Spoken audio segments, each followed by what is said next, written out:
거기서 방글라데시래. Yeah. Bangladesh. Bangladesh. From Chittagong area. Chittagong. At first, Holiness Dalai Lama, on behalf of Bangladesh, and great master Atisha, born place in Bangladesh. All of you, congratulations on behalf of Bangladesh. Namo tassa bhagavato arahato samma sambuddhassa.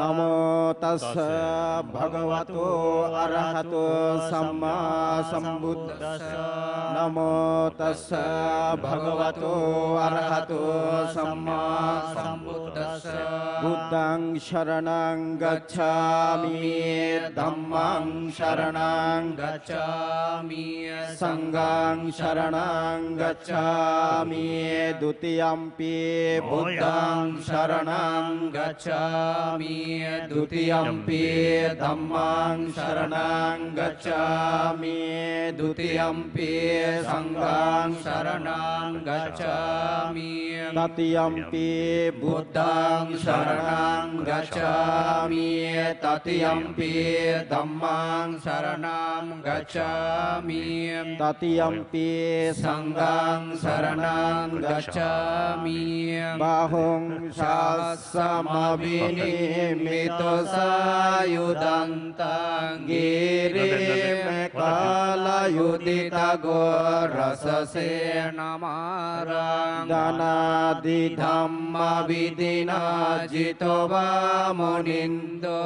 tante jasa babatute jaya mangalani Marati kamabiyo jita sabarating goram panala bakama kamadantayakang ganti sudanta vidina jitoba monindo tante jasa babatute jaya mangalani nala giring gajabarang atimata bhutang davaggi sakkamasani vasudarunantang metambuse kavidina jitava monindo tante jasa bhavatute jaya mangalani yuketa kaggamatiyo tasudarunantang davantiyo janapadang gulimalabantang ide bisang katamano jitava monindo tante jasa bhavatute jaya mangalani katana kata mudarang ibaga biniya cincaya dutta vasanang janakaya majje santena soma vidina jitava monindo tante jasa bhavatute jaya mangalani sacang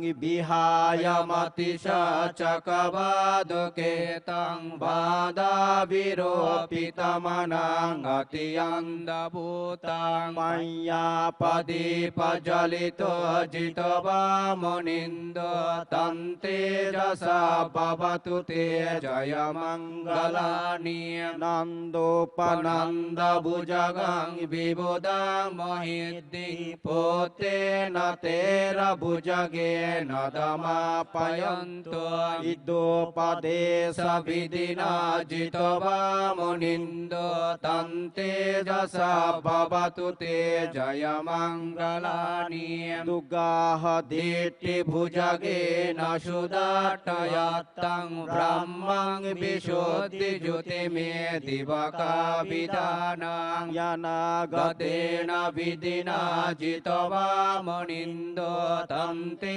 jasa bhavatute jaya mangalani etapi buddha jaya mangalaya tagata yo vasuko dine dine sharate matandi itanane kabhivida ni supadavani mokang sukang adigamayo narayo sapayo bhavatu sabba mangalam rakanto sabba devata sabba buddhanubhavina sadashati bhavantu te bhavatu sabba mangalam rakanto sabba devata sabba dhammanubhavina sadashati bhavantu te bhavatu sabba mangalam rakanto sabba devata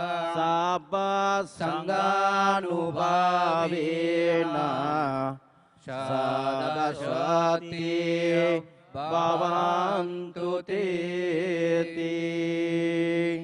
sadhu sadhu sadhu sabbe shatta shukita hantu all beings be happy. Thank you.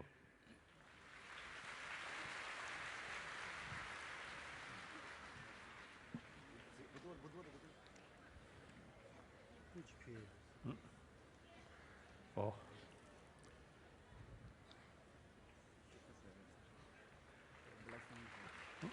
From Bangladesh temple, Bodh Gaya.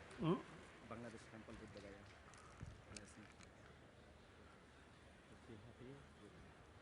I think generally Bangladesh, former East Pakistan, and eventually become independence, but generally they consider Muslim country, but within Bangladesh, in hilly area, some Buddhists there, so they come from that. So thank you very much. Thank you so much.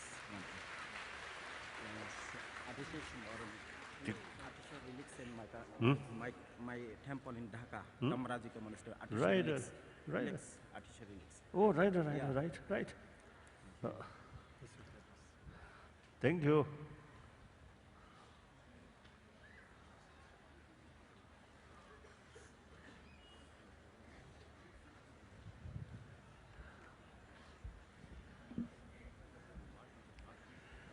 어디셔 때와 푸수서고 방갈라이 처리서 뭐 사활개별이 저주서 뭐 시수 중국이 만면 제배실로 소한데 송대하기 아다 푸수서 방갈라 세야디 다 웨스트 방갈다 이스트 방갈체 안데 조직이 총관디 방글라데시 나토가 아도 그나저디 타간지였어도 한다 다 그냥 가서 Russian So those Buddhists within Russian Federation, so the language came. Yeah, came. What language? Russian. Okay.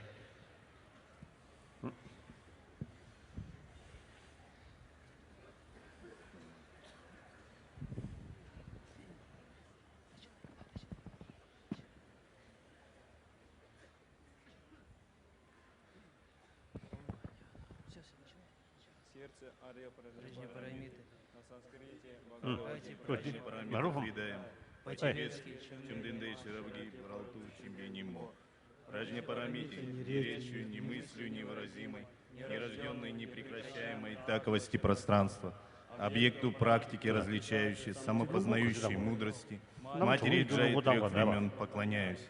Такую речь я слышал. Однажды Бхагаван пребывал в Раджагрихе на горе Гридхакута вместе с великой общиной монахов и великой общиной бодхисаттв. В то время Бхагаван погрузился в самадхи перечня дарм, именуемое глубинное сияние. И в то же время бодхисаттва Махасаттва Арья Авалокитешвара, исследуя практику глубинной праджни-парамиты, узрел и 5 скал самосущностно пустыми. Тогда силой Будды, достопочтенный Шарипутра, обратился к бодхисаттве Махасаттве Арья Авалокитешваре с таким вопросом: как должны изучать те благородные сыновья, которые желают практиковать практику глубинной праджни-парамиты? Так он вопрошал: И Бодхисаттва Махасаттва Ария Авалокитешвара ответил достопочтенному сыну Шарадвати такими словами: «Шарипутра, те благородные сыновья или благородные дочери, которые желают практиковать практику глубинной праджняпарамиты, должны исследовать таким образом также и эти 5 скандх, следовательно, видеть их самосущностно пустыми. Форма — пустота, пустота — форма. Пустотность не отлична от формы, а форма не отлична от пустотности. Ты — чувство, понятие и созидатель, и сознание. Шарипутра, таким образом все дharмы пусты, не имеют характеристик, не рождены, не прекращаемы, не загрязнены, не очищены, не ущербны и не полны. Шарипутра, поэтому в пустотности нет формы, нет чувства, нет понятия, нет созидателей, нет сознания, нет глаза, нет уха, нет носа, нет языка, нет тела, нет ума, нет видимой формы, нет звука, нет запаха, нет вкуса, нет осязаемого, нет дарм. Нет, начиная с элемента глаза до элемента ума, и нет также до элемента сознания ума. Нет неведения, нет исчезновения неведения и далее до того, что нет также старости смерти, и нет исчезновения старости смерти. Также нет страдания, источника, пресечения, пути, нет мудрости, нет обретения и нет необретения.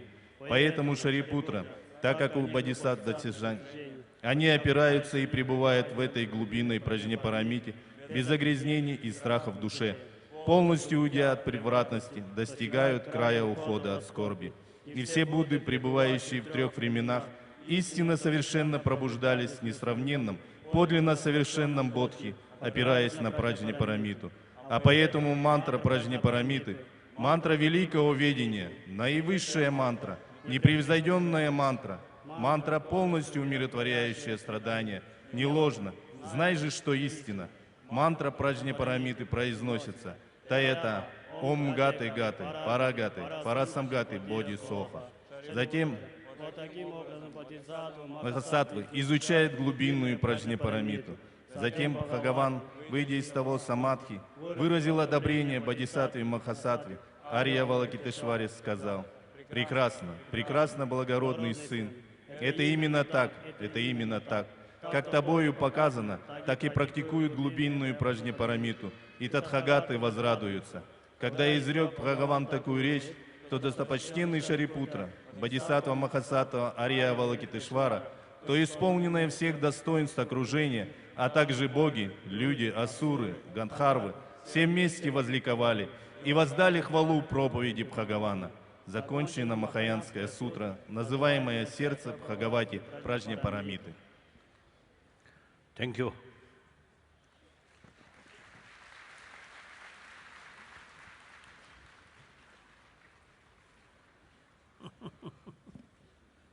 Пусть хватает ее. Steady. Breath. Yeah.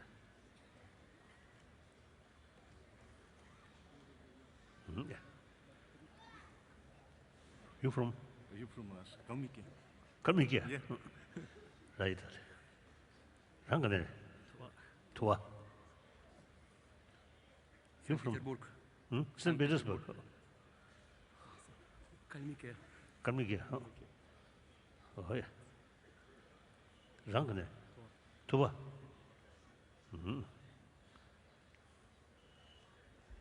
Yeah. Thank you.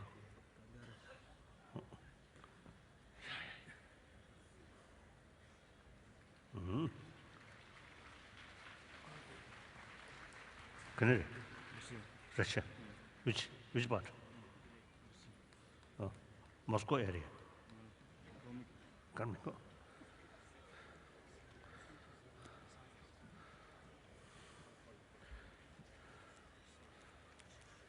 Now Heart Sutra in English. Quite new now, quite new. Thus I have heard, At one time, the Lord was sitting on Vulture's Peak near the city of Rajgir.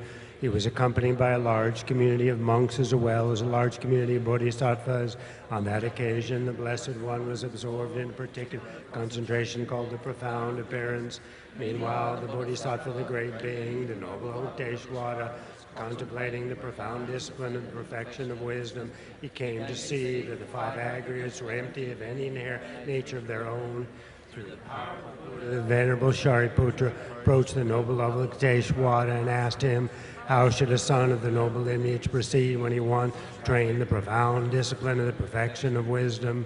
The noble Avalokiteshvara replied to the Venerable Shariputra, whatever son or daughter of the noble lineage wants to train in the profound discipline of the perfection of wisdom should consider things in the following way. First, he or she should clearly and thoroughly comprehend the five aggregates are empty of their own inherent nature. Form is empty, emptiness is form, emptiness is not other than form, form is not other than emptiness. Similarly, feeling, discernment, compositional factors, and consciousness is empty. Likewise, Shariputra, are all phenomena empty. They have no defining characteristics, they are unproduced, they do not cease, they are undefiled, and yet not separate from defilement. They do not decrease, yet they do not increase.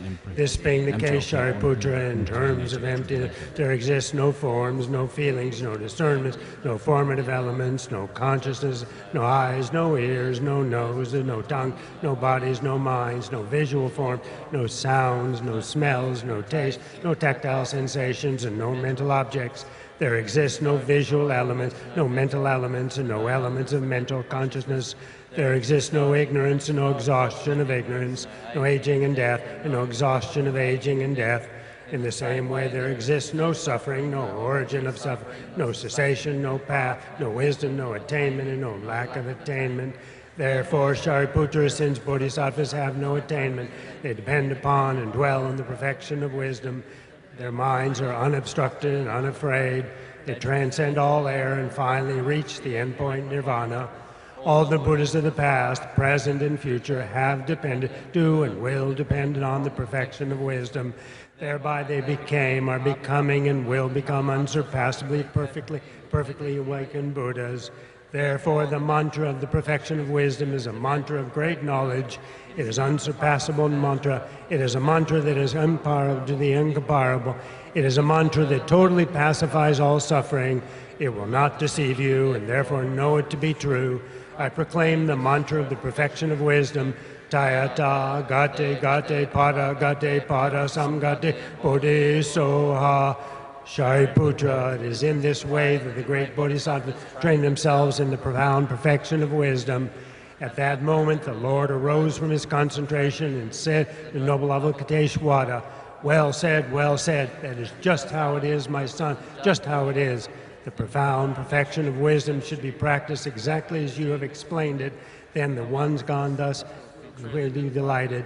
When the Lord had spoken these words, the Venerable Shariputra and the Bodhisattva, the great being, noble Avalokiteshvara, and the entire gathering of gods, humans, asuras, Gandharvas, overjoyed, and they praised what the Lord had said. Thank you. Thank you. Thank you. Thank you. Thank you. 독지체. 독지체. 독지체. Thank you. Thank you. Thank you. 독지체. Thank you.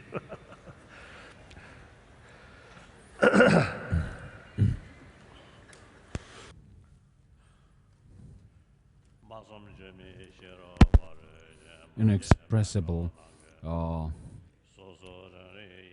and inconceivable perfection of wisdom is prostration to the wisdom, which is the source of all the parts let by all the Buddhas of three Buddhas. This is the mantra of perfection of wisdom sutra.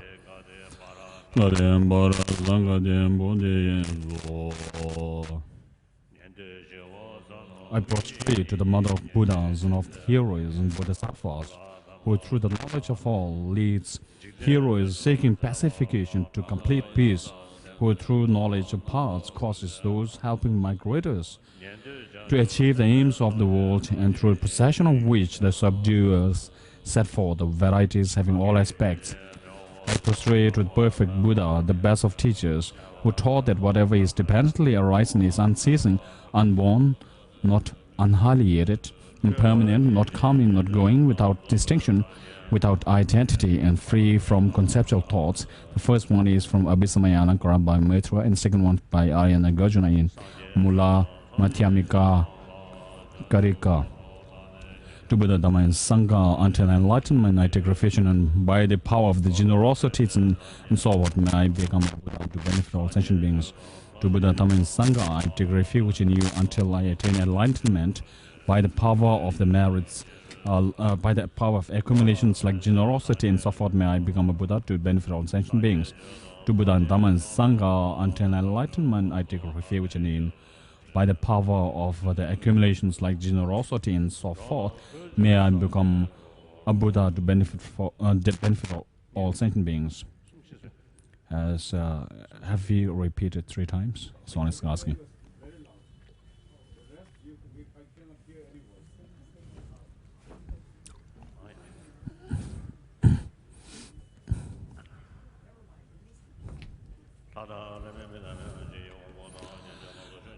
Proclamation, making this pledge that he is going to speak and give this teaching, and giving permission to the celestials, like non-humans, God, goddesses, spirits, all to come forward, and they are given this permission to listen to the teaching. So this recitation is found in one of the sutras, where the Lama gives consent to the celestial being to stay their own state and listen to the teaching.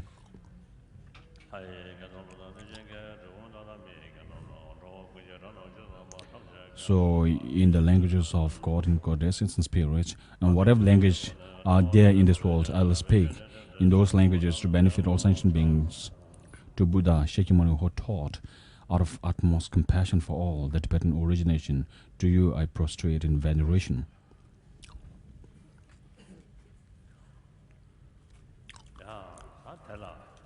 So,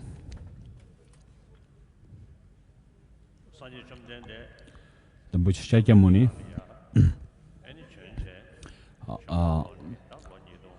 after he has come in this world and turned on the wheel of Dharma, it is almost now more than 2,600 years, but there are different interpretations of the years of years of his appearance in this world. But this is a news for you, maybe, perhaps a new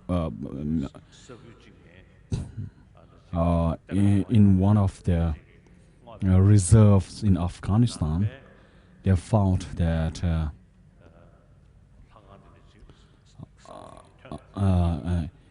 from the ground they found a Buddhist monastery or temple. They also found an image of Aryatara. And when they check,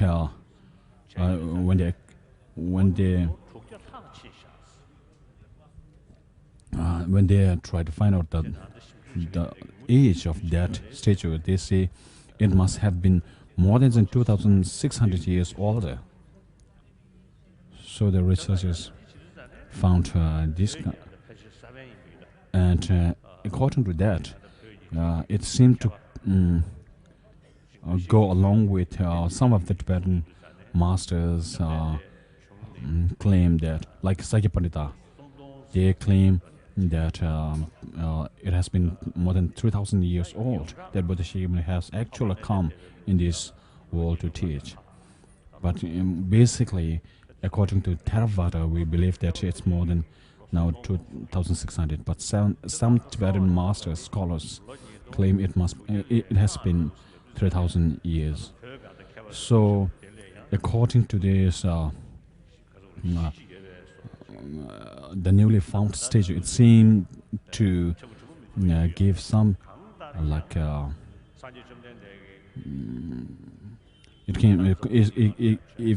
it seemed to go along with the Tibetan master's claim. So whatever the case, but the Shakyamuni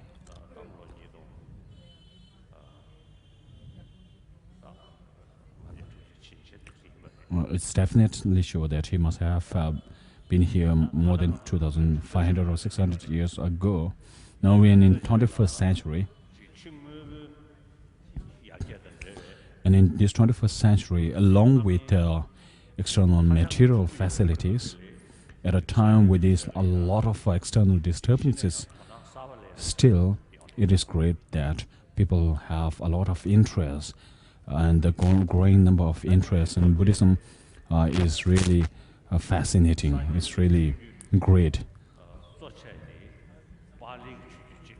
So as for the traditional Buddhism, there is one tradition, and there are several traditions of which Pali is one, like Sri Lanka, Burma, all these have the tradition of Pali. China and many other countries follow the tradition of Sanskrit.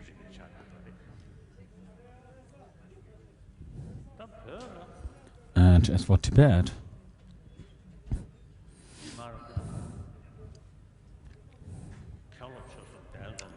since the master Shandarakshita and Patam Samkava and Tibetan Tinkisondism came together, from then onwards they started putting the foundation for Buddha Dhamma in Tibet. And Shandarakshita took the main role of continuing the Vinaya lineage and monastic study program. And he himself took a great step forward in bringing Buddhism in Tibet. Some historians say that even though Shandarakshita, when he came to Tibet, he was quite old, he learned the Tibetan language, and he was really enthusiastic about learning the Tibetan language. Whatever, he gave us this advice that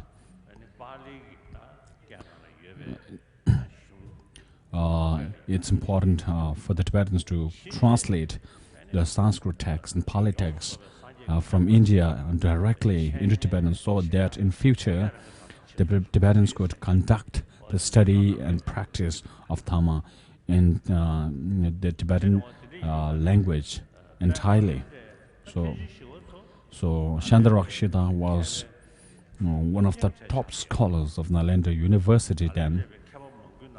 Of the different scholars, he himself, as we have discussed earlier, pioneered the school of the upper class of Savatantrika Madhyamika. And he himself founded a new kind of philosophical thought. And among the scholars, he's a different scholar. And because of the great merit of the Tibetans, or great karma of the Tibetans, we were able to have Shandarakshita invited by the Tenzin Gyaltsen to Tibet, and where he taught extensively. Through the miraculous power of Padmasambhava, he pacified all the demonic forces, or forces in the forces from the local spirit, for the smooth flourishing of Buddhism in Tibet. And basically, all the masters who brought Buddhism in Tibet were great Vinaya holders. And externally, we have a saying that externally it should be the practice of Vinaya, that is important. Internally, it is the practice of Bodhicitta, and secretly it should be the practice of Tantra, and that we should carry on with us. And this has been the practice of Nagarjuna and a lot of Indian masters. And from then onwards, Tibetans have adopted all this tradition within. And the main emphasis is placed on the tradition of Sanskrit, which carries fully the tradition of Tantrayana and Mahayana. After Buddha's passing away in India, there were different stages of evolution of Buddha Dhamma in India, and in our Tibetan texts, we have what we call as Nyopa Okajishiramawa. So actually, those belongs to the place called Takshashila. So like, Nyopa are like from those in Makata, and then later they came the Nalanda University, which for centuries was the most important core university preserving the tradition of Buddha Dhamma in India. So in that, beginning from Aya and Nagarjuna for centuries, there have been so many great scholars and adepts. And instructions of those great masters, like the 6 way of reasoning by Aya and Nagarjuna, all are translated in Tibetan. And we have the tradition of studying the text of the Nalanda scholars in Tibet. From the beginning of their monastic studies, the monks, for example, even though I'm lazy, and I was quite lazy when I was small, I was actually more interested in playing than studying, but still I have memorized all the root texts, like the Ornament of Clear Light Realization by Maitreya and Madhyamika Avatakarika or supplement military text by Chandrakirti into text. And then also we get the word-by-word commentary on the Tibetan master's commentary to the Indian master's root text. So all of the Tibetan major commentaries have 3 kinds of chapters within the contents, establishing, refuting others' view, establishing one's view, and then again defending one's view. So first you challenge others' view, and then establish your own view, and then finally you raise doubts as what could be misinterpreted, and then further clarification by establishing soundly your own view. So these 3 kinds of ways of 3 kinds of contents are actually the kind of system in Tibetan commentaries. And as far as the quality of Buddha Dhamma or the study of Buddha Dhamma is concerned, it's quite sure that the quality of study in our Tibetan tradition is the most profound, the most extensive one. I have, after coming in exile, met a lot of people from different countries, especially from different Buddhist countries, and was able to have interaction with scholars of different fields of study, especially. I have met with religious figures or scholars of most of the major religious traditions of this world. And as far as Buddhism is concerned, we have contact with all people from all the religious Buddhist religious countries. And we have also met with academics, scholars worth respecting, worth appreciating. And it's definite that we should really appreciate knowledges of all the great scholars or learned people in this world. But as we look at our own tradition, it seems that we have the complete form of study from the beginning up to the pinnacle.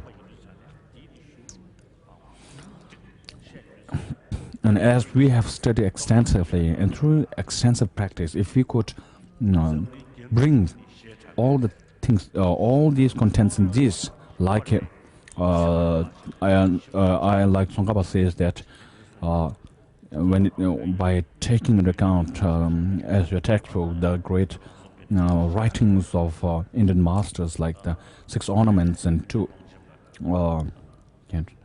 supreme, we should not be contented with just a portion of the text, but we should have extensive understanding and profound understanding of the text. And therefore, Tsongkhapa suggests that we should continue in this way. We had a lot of great scholars like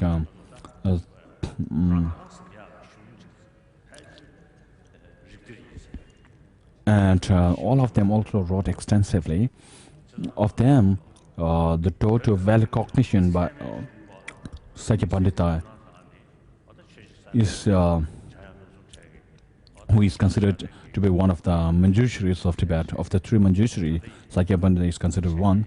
Even now, his own writings on Buddhist epistemology or or commentary of Pranavatika or the door to value cognition, these are being studied even now.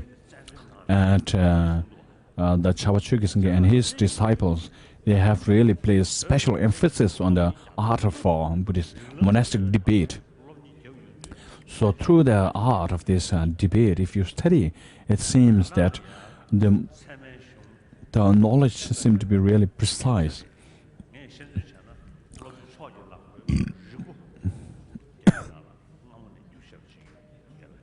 Sorry, the threshold of valid cognition is what Sakya Pandita wrote. And as for the study of Pramana or valid reasoning in China, they seem to have only one translation, the door to valid cognition by Diknak. Other than they don't have. Well, Tibetans, when they study, we are not just satisfied with one text, but we compare a lot of texts together, beginning from the top to the end, and compare with other texts so that we can have a comprehensive understanding of all the different varieties of the teaching, and then encapsulate them in gist when it comes to one's understanding. So Shantarakshita, being one of the top scholars of Nalanda, his system of studies in Tibet has been adopted in Tibet, and because of that I always consider the Tibetan tradition to be the pure tradition of Nalanda, and this is actually not just a claim but a reality. Then also we have great scholars from Kagyu sect. Most of them, among them, Kamimba Mijudoji, one of the reincarnations of Kamapa, has composed a lot of texts, classical texts. So, of all the great scholars from all the great 4 sects have composed classical texts in their own tradition.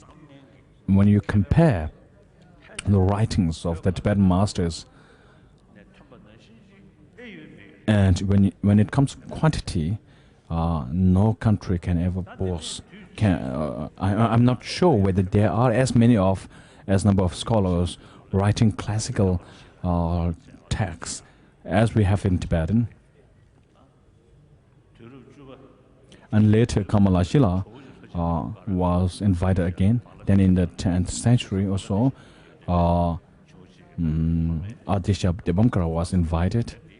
He is supposed to be born in Bangladesh. So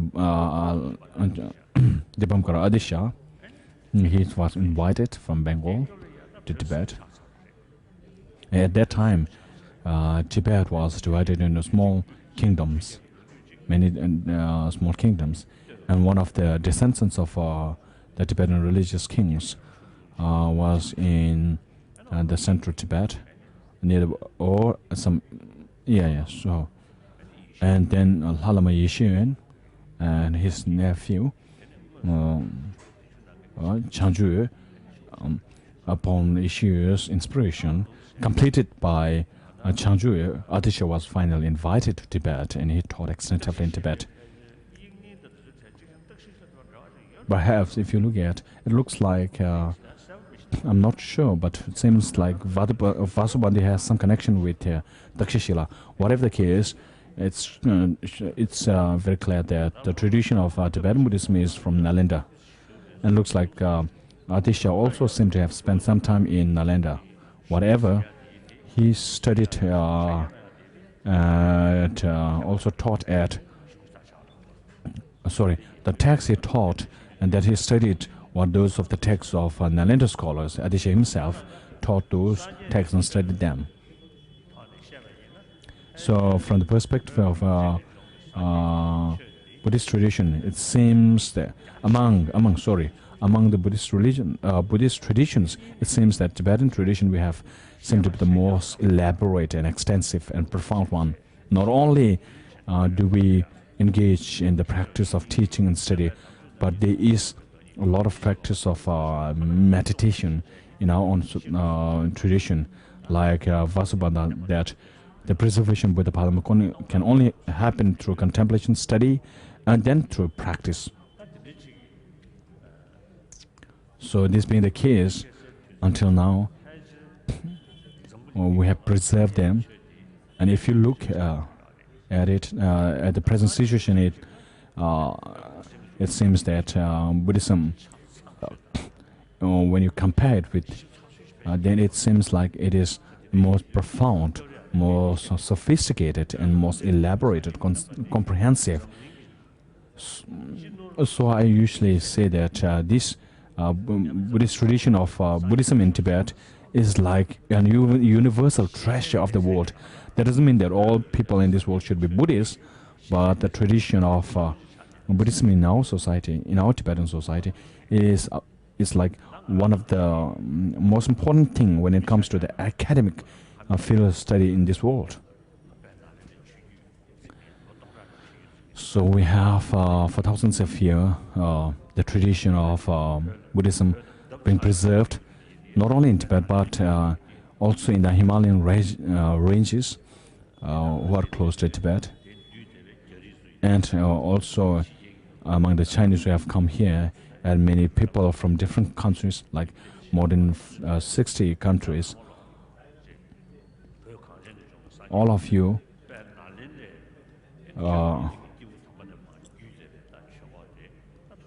are interested in this tradition of Buddha Dhamma that came in Tibet. They came from Nalanda University, and which is also the pure tradition of Nalanda University. So most important thing is to study them. Not only study is sufficient, but mere intellectual understanding where you can also speak a lot on Dhamma, but without much engagement in practice, there is a danger of falling into that extreme. So Buddha himself said that strenuous practice should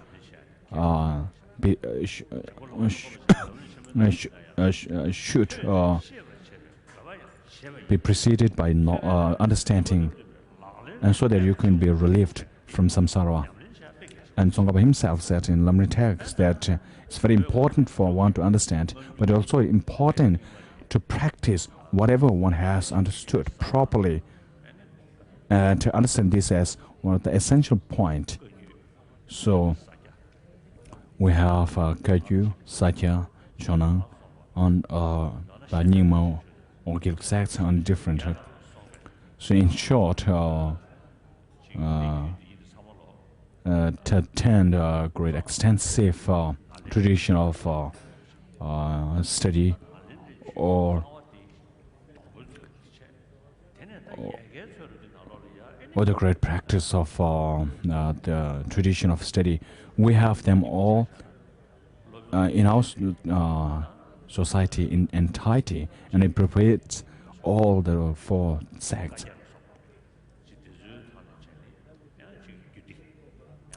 And also we have, when it comes to Nyingma traditions, we also have different kinds of studies with regards to the 8 kinds of tantras. And again, we have the 3 kinds of tantra short lineage or the lengthy lineage, or the other I've missed. And when it comes to new tradition of Tantra,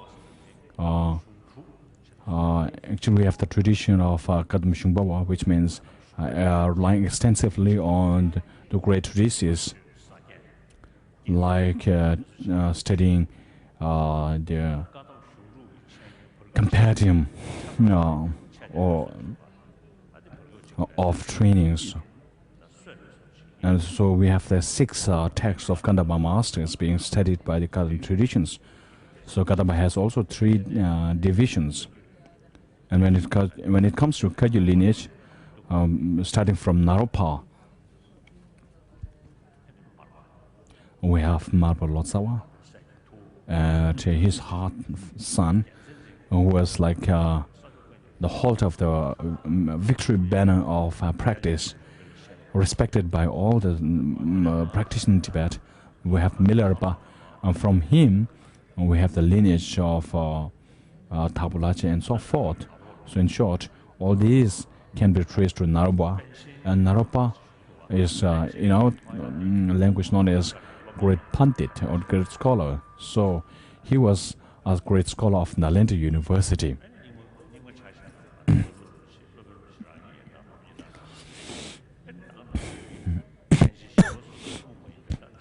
And then when it comes to Padmasambhava,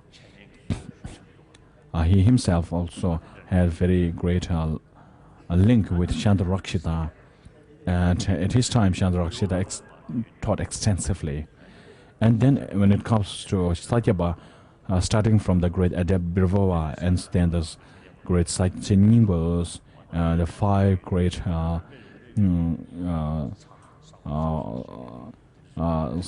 lineages, all the lineages of Ngor and so forth have established. With the primary practice of the He Vajra Tantra, they have continued the practice of Lamde or path and result.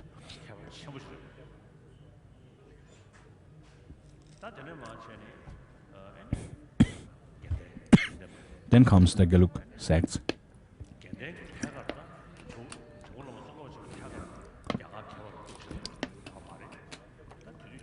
Tsongkhapa himself did not meet the Indian masters directly, but the lineages in Tibet, if you trace them all, like Nyingma or Kagyu or Satya, they have the instructions they have are all heard by Tsongkhapa through his enormous study and contemplation, with the primary emphasis on Guhasamach Tantra. We have we have the practice of the 3 deities, Vajabherva and Hiruka, and when it comes to the 5 stages, all are traced up to Marpa Lotsawa. When it comes to the commentary of the text, Sakyapa and Gelug sects seem to have more emphasis, and nowadays it seems that in the later part of this century, it seems that when it comes to the quality of the study, the Gelugpas seem to be the best, and still all of the great sects of Tibetan Buddhism and all those studying under these sects, all of you should place a lot of emphasis on study. In the past, we placed a lot of emphasis on rituals and neglected the study.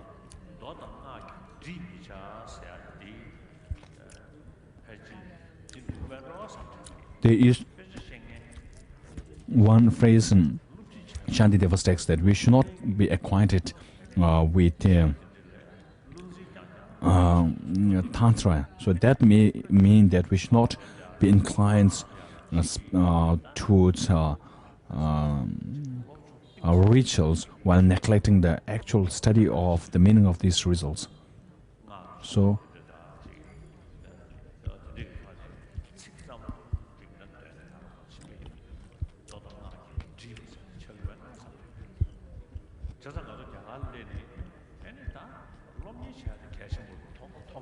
should you not understand the meanings of those texts and then carry on with the rituals, then it's almost like you are being obscured by the sutras and tantras. So that also may mean, may be one of the meanings of Shantideva's phrase. In the past, our great monasteries seem to have emphasized a lot on rituals, but now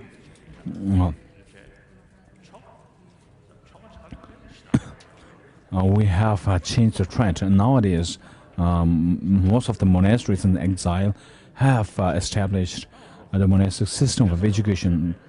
Not just that, also in the nunneries, I have requested them that they should study through debate. And nowadays we are around at a stage when we could produce geshemas.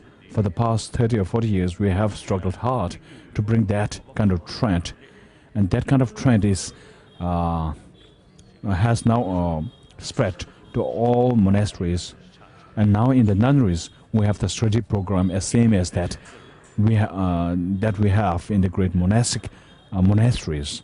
So this is some kind of contribution that we have for the restoration or preservation of Buddha Dhamma. As far as the lineage of Bhikshuni is concerned, this has to conform with the Vinaya tradition, and I cannot decide by myself. I'm just an individual, and it should be decided by through Vinaya, by the Sangha. So when I told them that there could be a possibility of Geshe Song, was quite skeptical, but I emphasized that it is okay if they are learned enough. It's still good to have Geshe.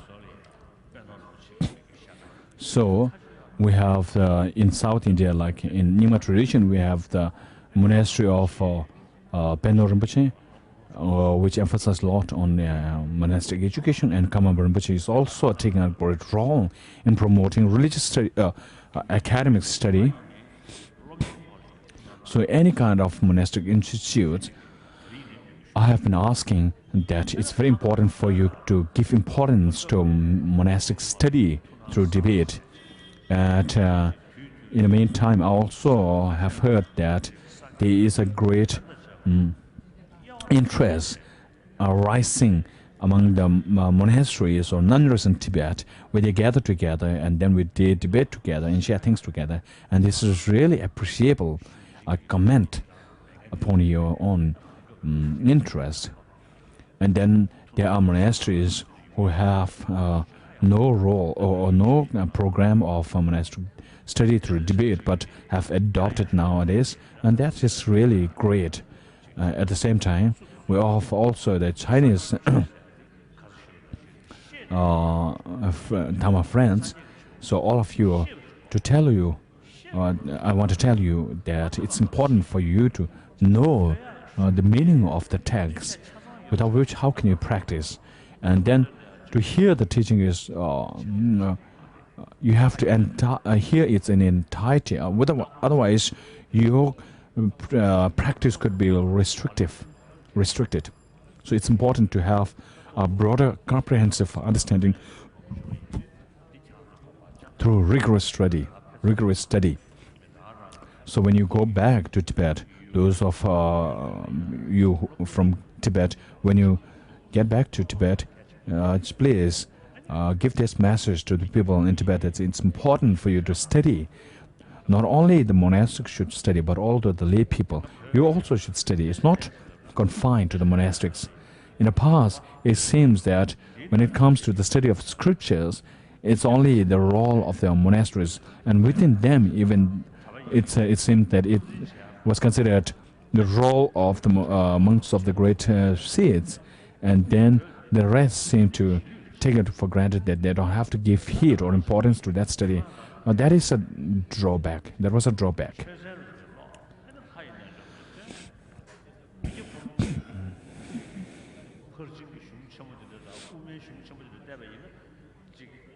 Nowadays, if there may be a case that the monk, it may happen that the monks engage in rituals and then when it happens that while the monks engage in rituals and the lay people study the treatises, it's somehow a little bit incomplete. So when you pray for the spread of Buddha Shakyamuni teaching, first you have to make it flourish within yourself. You have to take the role by yourself. Now what you should do in these cases, as I've told you earlier, there are two kinds of teachings of Buddha, scriptural and realizational teachings. So as for the scriptural teachings, you have to study them, and then for realizational teaching to happen in you, you have to practice it. So as your own academic study improves and as your mental intellectual capacity increases, then that's what we call as Buddha Dharma being spreading. So without taking into account a mental continuum of a person, you cannot speak of the spreading of Buddha Dharma with regards to the in relation to the construction of big images of big monasteries. Of course, I really appreciate construction of big images, but those big images do not speak.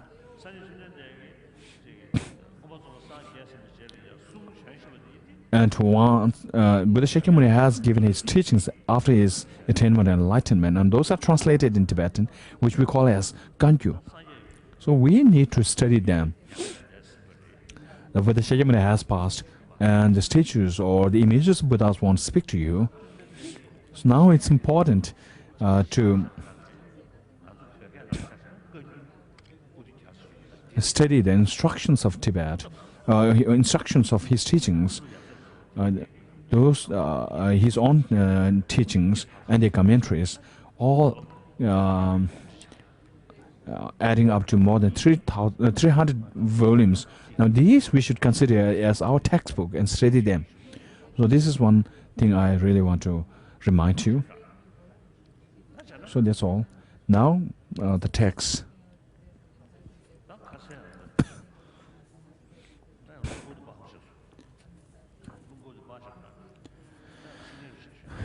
His Holiness wants the fan on.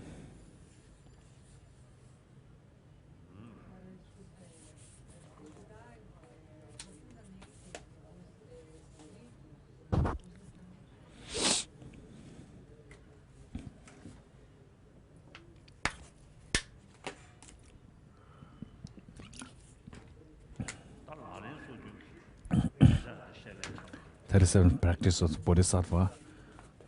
We were at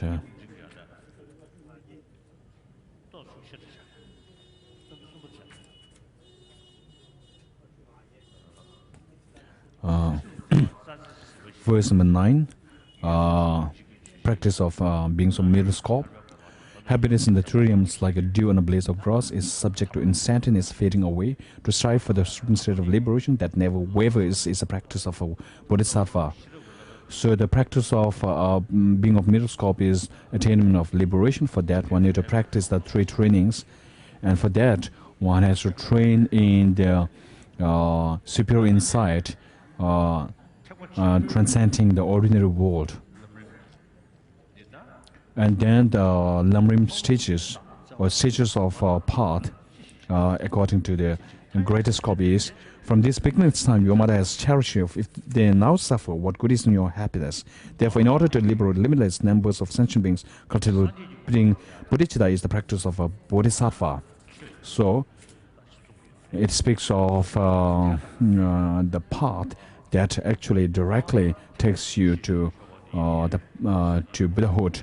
Basically, all the different varieties of kinds of Buddha's teachings are inclines or directed towards the attainment of complete enlightenment, but specifically Mahayana is the actual path that you have to go. We have, when we make a distinction between these two yanas or the paths, we speak of Hinayana, the lower path, and Mahayana, the greater path. And with this kind of terminology, we seem to confuse, and then because of that, there is very little interaction among ourselves. And this is due to lack of knowledge. And those practicing the Pali tradition, actually they are preserving the very foundation of Buddha Dharma. Somebody who claims to be a Mahayana practitioner, if you consider the practitioner of Hinayana inferior, that is completely wrong.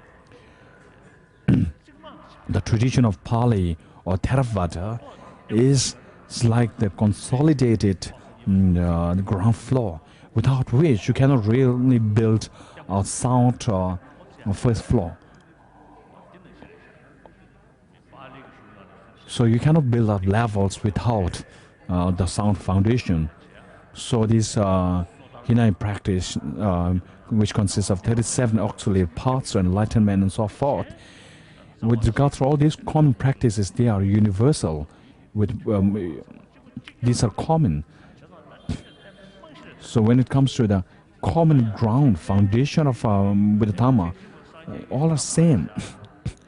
But among the Hinayanas, when they say that Mahayana is not Buddha's original teaching, or that the Tantrayana in Mahayana is actually derived from non-Buddhist Hindu tradition, that's only a mistake from their own part. You should really investigate and do researches. And without research, investigation, just by following words or rumors, and by being biased, if you have this kind of attitudes, that's completely wrong. Again, within our sects in our Tibetan Buddhism, if you hold to on a view and then keep some kind of distance from others, that's also wrong. If you try to look at the root from where we have originated, then like the 10 great treatises, all of us study them. So from that perspective, it's important to study the greater treatises. And then you will know that we have actually come from the same trunk or the same root.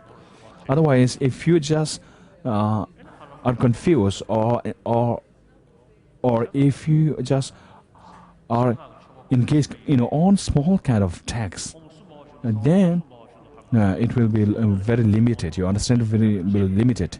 Whatever kind of ritual it may be, in all of our rituals, there's Sabhavashita, which means from the state of emptiness.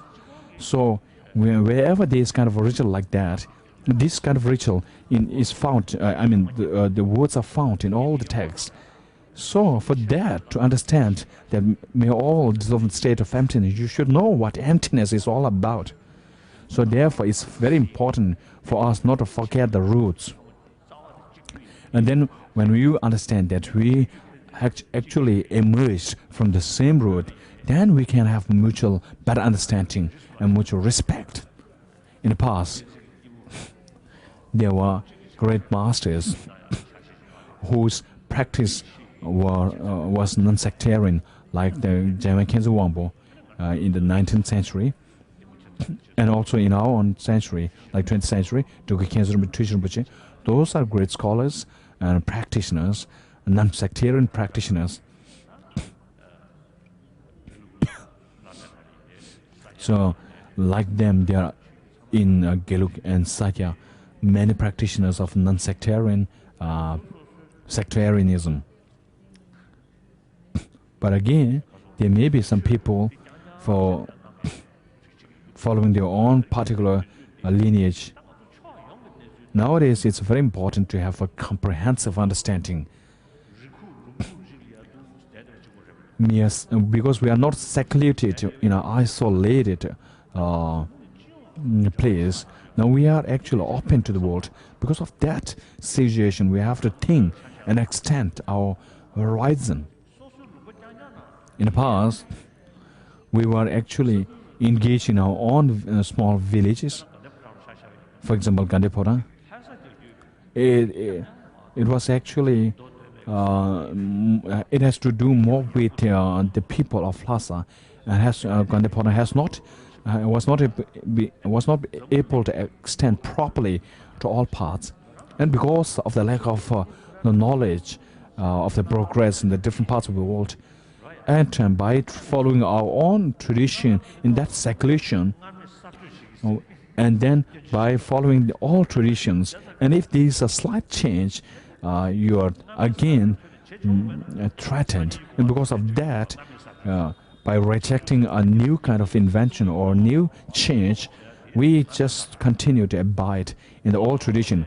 If there is no new change, how can we be enlightened? So in the past, we have been under the influence of delusions. If there is no new change to happen, how can we get rid of self-grasping? So from the religious perspective, from the state of ordinariness to go to the enlightenment, with that kind of aim, we are practicing.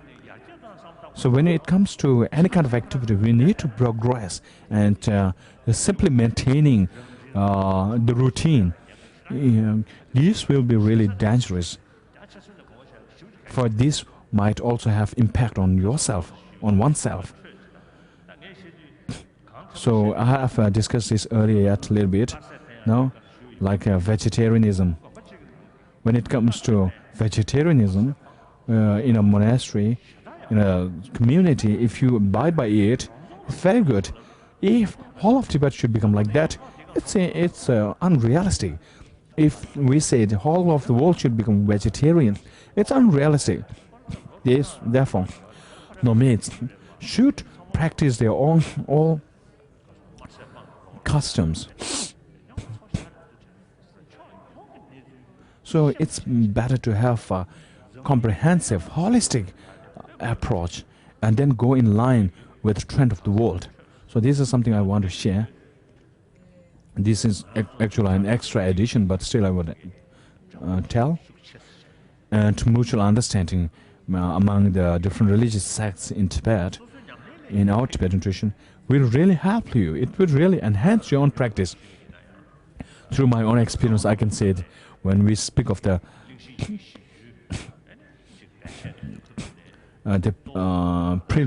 preliminary 40 words in Guha Samaj, for this to understand about pristine clear light, or primordial clear light, for a better understanding of that, we can actually get some help from the Dzogchen tradition, like the naked awareness and so forth. And when it comes to the awareness, like the foundational awareness and so forth, we can also derive from other traditions. And if you have a holistic, comprehensive, broader understanding of all these traditions, it will actually enhance your understanding in your own context. So this is something I would really want to share. And same applies to the people in Tibet. Nowadays, you should try to expand yourself and open yourself. So this is an extra thing that I thought worth mentioning.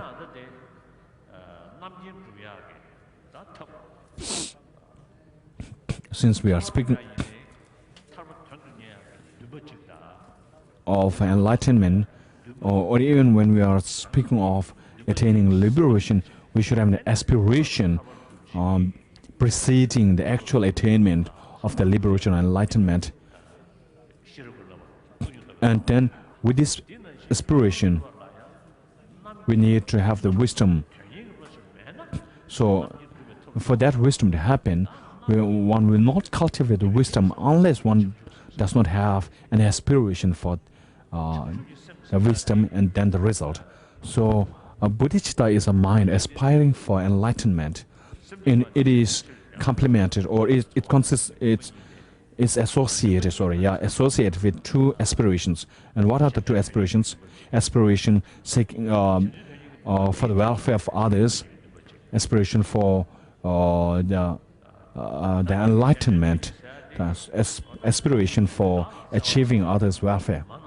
So this stanza beings from limitless time have been generous to us. So it speaks of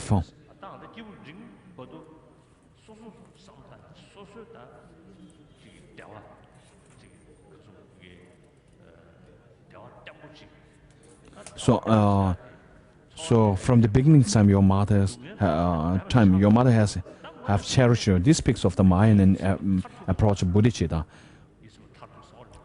So if you aspire for liberation, and once you attain liberation, that state of liberation can only be attained through an aspiration for that kind of final relief from all the dissatisfactory natures. So bodhicitta means just as yourself, just as you wish for the liberation of your own sufferings, all sentient beings also are in the same nature of suffering. And just as one has the quality to attain liberation, so do the others have to eliminate all their negativities or sufferings. And then the real obscuration, obstructing one's development of conscience is what we call as knowledge obscuration. And we all have this tendency or potential to eliminate or generate the paths to enlightenment. So basically, the seed for the elimination of the latencies is there within us. The difference is, if we take ourselves into account, it's just one. And when you say others, it's innumerable. Innumerable. For example, in a business, we say we destroy 100 and build 1,000. So in that phrase means that in order to get 1,000, you just give away 100.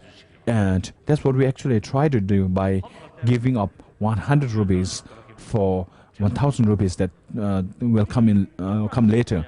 So with this aspiration for 1,000 rupees that can return later, if you give up 100, actually that's wise. The more we think of the welfares of others, your own welfares will be achieved as a byproduct, will naturally be achieved, even if you don't intend for that. So if you work for the temporary as well as ultimate benefit or well-being of the sentient beings, I think it's worth it. It's a really precious approach. So this verse, from the beginning time, your mothers have cherished you. And if you look at the limitless numbers as limitless as a space, and by neglecting all of their well-beings, and if you just think of yourself, that's really so poor of you. And if you're selfish, and if your master sentient beings suffer, what is there to be so proud of your own selfish happiness? In this world, the more one has altruistic altitude towards others, the more the successful the person seems to be. In short, in Maitreya spirit says, it is one relieves you of all the lower birds, and it takes you to the higher birds, and it takes you to the paths beyond their world. So bodhicitta is the one which really is beneficial. So if you have a generous attitude towards others, a compassionate attitude or not, based on that object to which your compassion is directed, you will never harm the others. You will never feel like harming others. Like abstaining because you will have sin. With this perspective in mind, with this attitude in mind, and uncompassionate attitude in mind, even though your restraint from killing are different, because of the motivation where one way you take into account your own sin, and where on the other side there is a compassion. If you look at these two, even though you are doing the same thing, because of motivation, these are two different. When you think of the sins that you might acquire because of negativity, there is some kind of selfish attitude associated with that. So instead of trying to do like thousands of things for your own selfish endeavor, if you develop a small portion of compassion, that will actually be more pervasive, more comprehensive. So of course, you do not aim for relief for yourself from the lower realms and birth in the higher realms, but as a result of the bodhicitta, even if you don't intend for your own selfish reason, this result will come upon you naturally.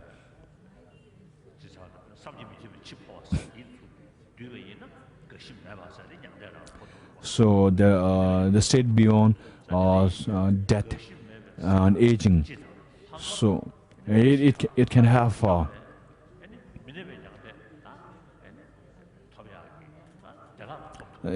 liberation can also mean one thing, but if you take it another, enlightenment can also mean the state beyond death and sorrow, or death and aging. So Lama Tsongkhapa says in Lamrim Treatise says that even though when you intend for benefiting others, your own personal welfare will be achieved naturally. And Karma masters say that you should try to cultivate this great bodhicitta, or leave aside the genuine bodhicitta, even if it's a contrived, artificial form of bodhicitta. It will actually pacify or eliminate your own negativities, and it will bring into fruition the accumulations. And there is no better for your health than bodhicitta. For your longevity, there is nothing better than bodhicitta. For relieving negativities, there is nothing better than bodhicitta. The reason is, when you have a compassionate attitude of bodhicitta, so long as it is there, your mind is always free of fear. The more compassionate you are more at peace, while the adverse, the more selfish you are, the more artificial you seem, and the more fake you may appear. And then, of course, it may, because of that, your own actions might be distorted. But sincerely, with a compassionate attitude, without wishing for yourself, you just go off and speak freely.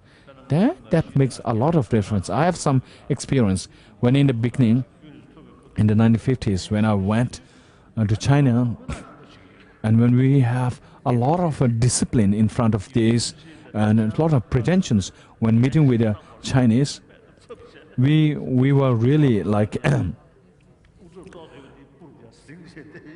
it was quite embarrassing kind of situation for us, and Ling Rinpoche also was in sweat.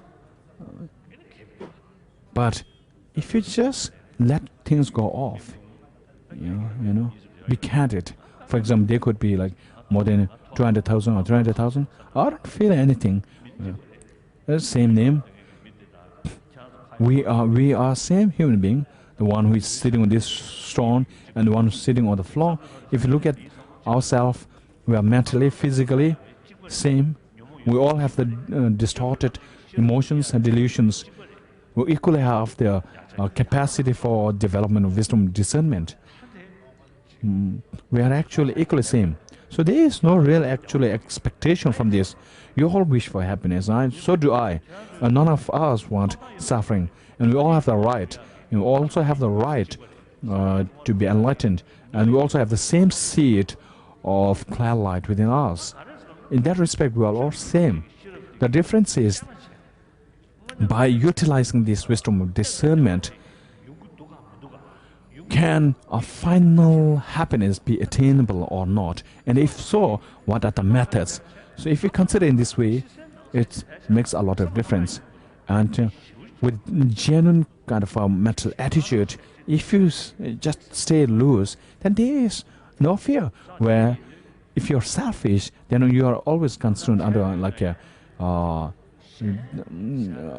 fear for protecting yourself. So the more you think of others, the more you relax you are. And there is no like clinging of expectations and suspicions. And there is peace. And because of that, there is physical stability. Because of that, this physical health, and that because of that there will be longevity. So with fame, if you work for it, you may not be sure of the result, but just give up yourself and we work sincerely, then naturally you will be liked by people. Khunu Lama Rinpoche says also that if you wish for yourself, you should also engage in practice bodhicitta. If you wish for others' benefit, practice bodhicitta. If you want physical health, practice bodhicitta. If you want longevity, practice bodhicitta. Well, so it means a lot. Up until now, we have been under the influence of self-grasping and self-cherishing, and these two have been disturbing us, staying side by side, helping each other, and they have been disturbing us. So try to decrease that sense of selfishness and expand your love or cherishing for others. And through the practice of wisdom, where you see that self is unpointable, unfindable, and if you practice compassion, then self-grasping will naturally reduce. Up until now, it's not the external factors that are really troubling us. It's the selfish motivation and then self-grasping. These two minds can be counteracted by bodhicitta and wisdom of emptiness. Think of these two minds, and if you practice these two minds, they will really trample the roots of samsara.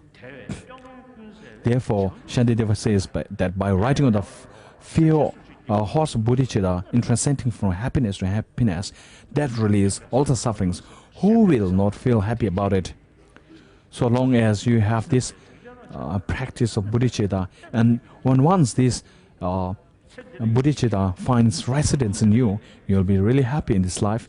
Even if at the time of death, you will just think that in future lives also I will accomplish needs of others, just as the four elements and the space which are permanent.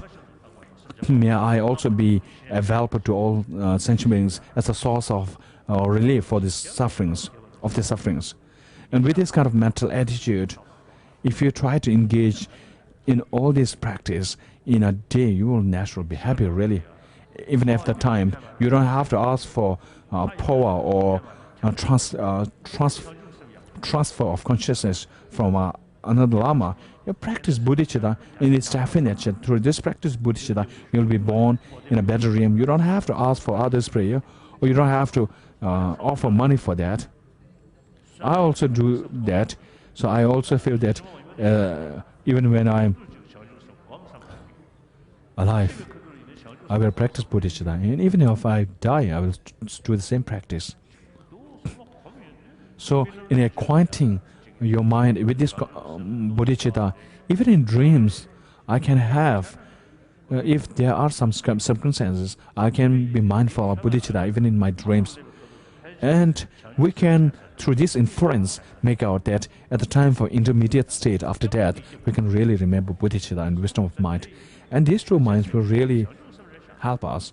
Therefore, bodhicitta is one that rids of the obstacles, and it's the one that gives the spiritual attainment. So in Lama Chupa or Guru Yoga Tantra, it says, you are the one who is the Lama, you are the deity, you are everything. And from now onwards, please guide me from volatile as well as samsaric as well as the suffering of peace. So the bodhicitta is exactly that kind of Lama. The fact that the Vajra master, the Lama who is the Vajradhara, for him to have all these qualities are because of this compassionate mind of bodhicitta. Ultimately, all come down to this bodhicitta.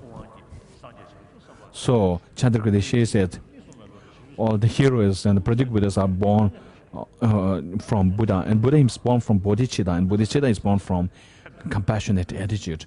So therefore, bodhicitta, the wish to help other sentient beings, actually would it's something that we can cultivate when we have this precious human form. Well, if you have the non-human form like that of dog or an animal, how can you practice bodhicitta? Therefore, Lama Tsongkhapa says, it's on his insight from that text. Kondaramcha also says that this precious human body found once, there is a great danger of losing it. Now is the time to move towards liberation. Therefore, grasp these words of inspiration in mind. This is the first verse in Kondaramcha's poem of impermanence. So, the compassionate attitude, even if you do not have a particular faith, practice that. It will really benefit you. Another reason is, if you are compassionate, you don't have false expectations. And if you have no false expectations, your mind is really at ease. We call it calm mind. And once your mind is calm, the capability of the wisdom of discernment will be sharper. Whereas your mind, when it's disturbed, you cannot really analyze properly. One of the qualities of human life is that we have this quality of discernment. So when the mind is really calm, we are devoid of attachment and anger, when mind is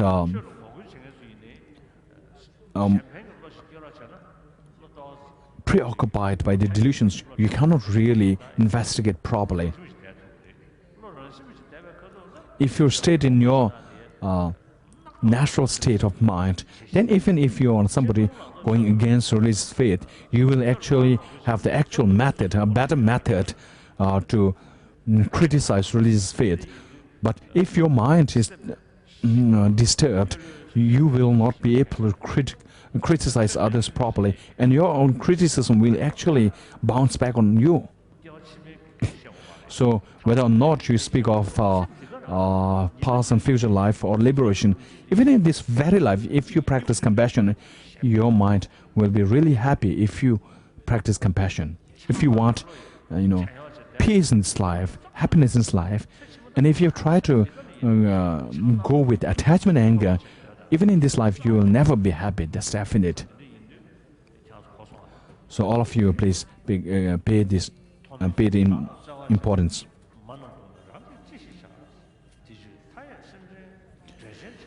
From beginning of time, your mothers have cherished you. If they now suffer, what good is in your own happiness? Therefore, in order to liberate limitless numbers of sentient beings, cultivating bodhicitta is the practice of a bodhisattva. All sufferings comes from yearning from your own happiness. 11. The perfect Buddhas are born from the intentions to benefit others. Therefore, to truly exchange your own happiness for the sufferings of others is the practice of bodhisattva. As stated earlier, the more you are selfish, the more sufferings will you attain. And should you yearn for others' happiness, temporarily you will be happy. You'll have more trustworthy friends. Friends that you gain from friends will always fade away as you lose your own money, as money goes away from you. Friends, when you have power, as your power decreases, these friends will also fade away.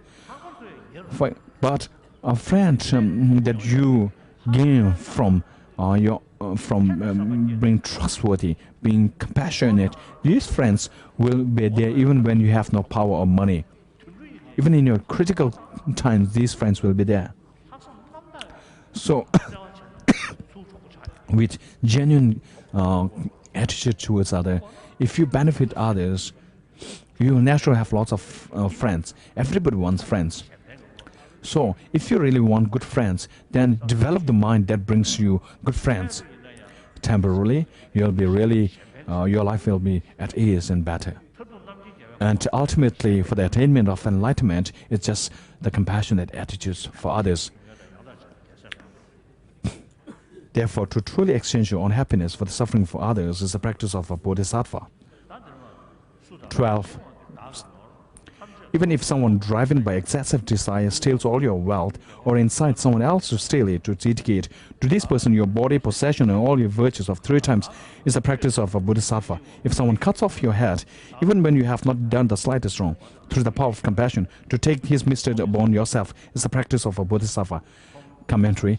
This story of Ngchu Bodhisattva in Tibet called Thokme Sangpo.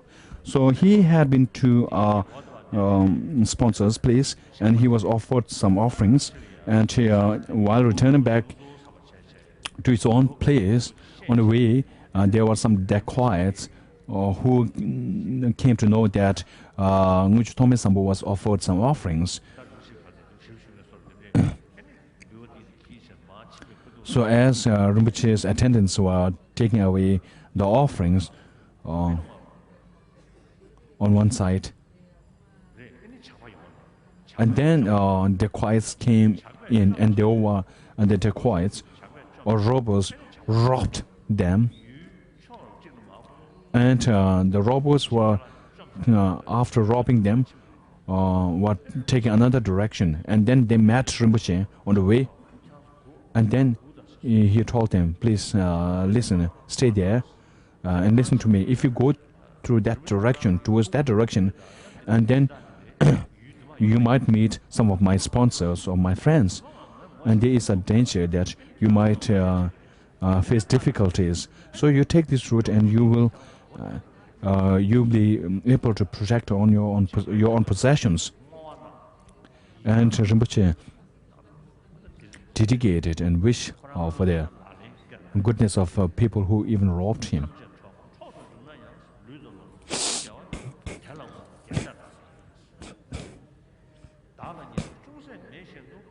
Should someone slanders you in a billion walls with a loving heart to proclaim his good qualities in return is the practice of Bodhisattva. It's also coincide with 8 verses of my training where His Holiness recited 2 verses from that. Sorry, I didn't catch up. If in the middle of a crowd of someone reveals your hidden faults and abuses you for them, to see him as a spiritual friend, to bow with respect is the practice of Bodhisattva.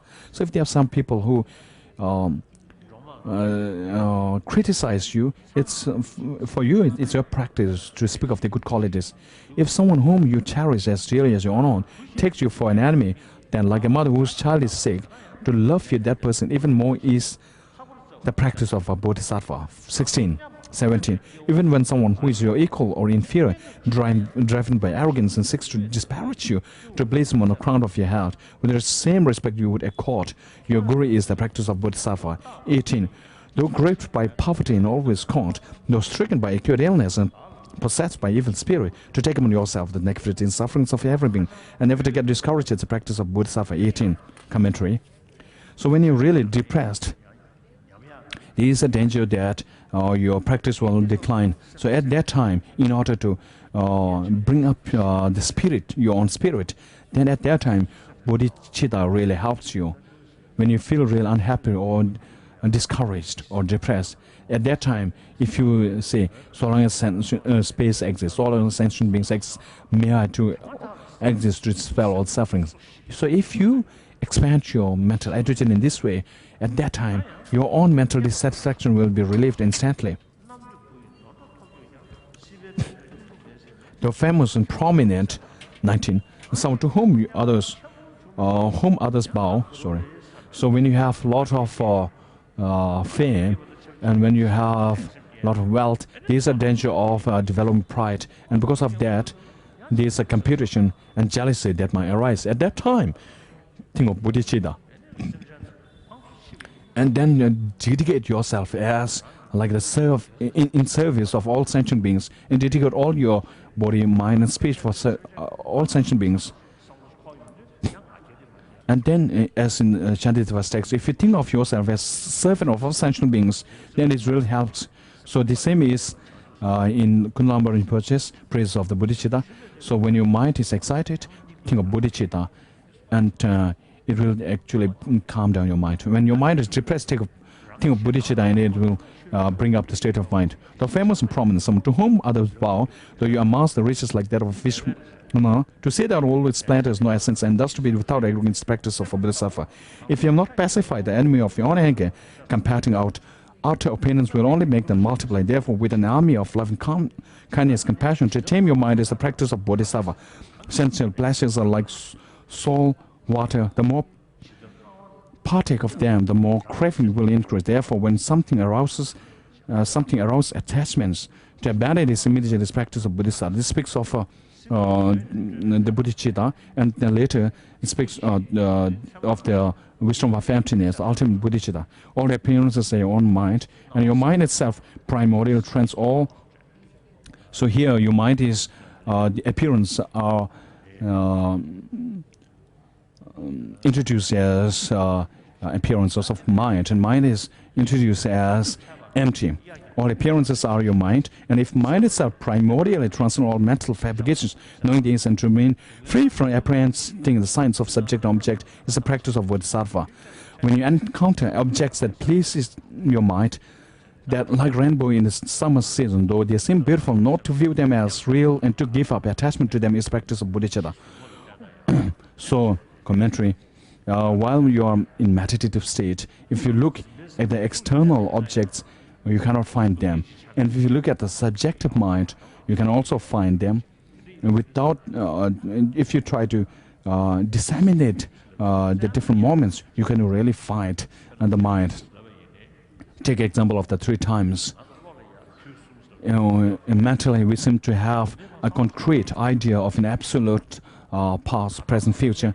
But if you really try to find out where present is, like eon, or maybe era, or centuries, and then if you come again, take them down, then years, and then year, month, and weeks, and days, and so forth.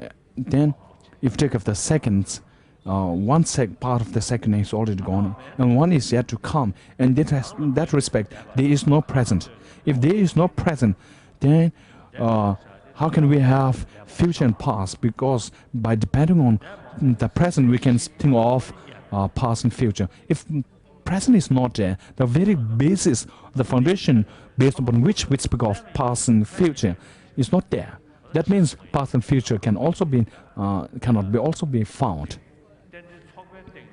So with the culmination or with the assembly of dependently arising objects, then you can have you can have the object. Otherwise, concretely, objectively, you cannot find. Because of that, we say they are mentally designated, mentally imputed, not objectively findable. So that solidified kind of appearance will be destroyed when you have the experience of emptiness.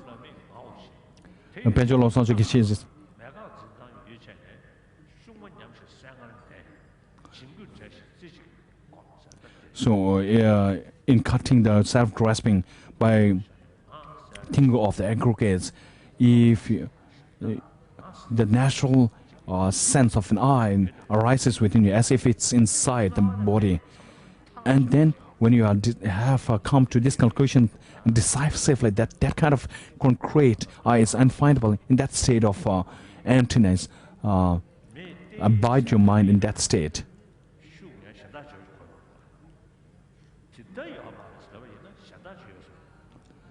But when you think that that is mine, as if something else is still there, even if there isn't an I, then still you have not really understood. So in the mind, perceiving emptiness, there isn't any kind of elaboration, but merely in the state of emptiness, or it abides.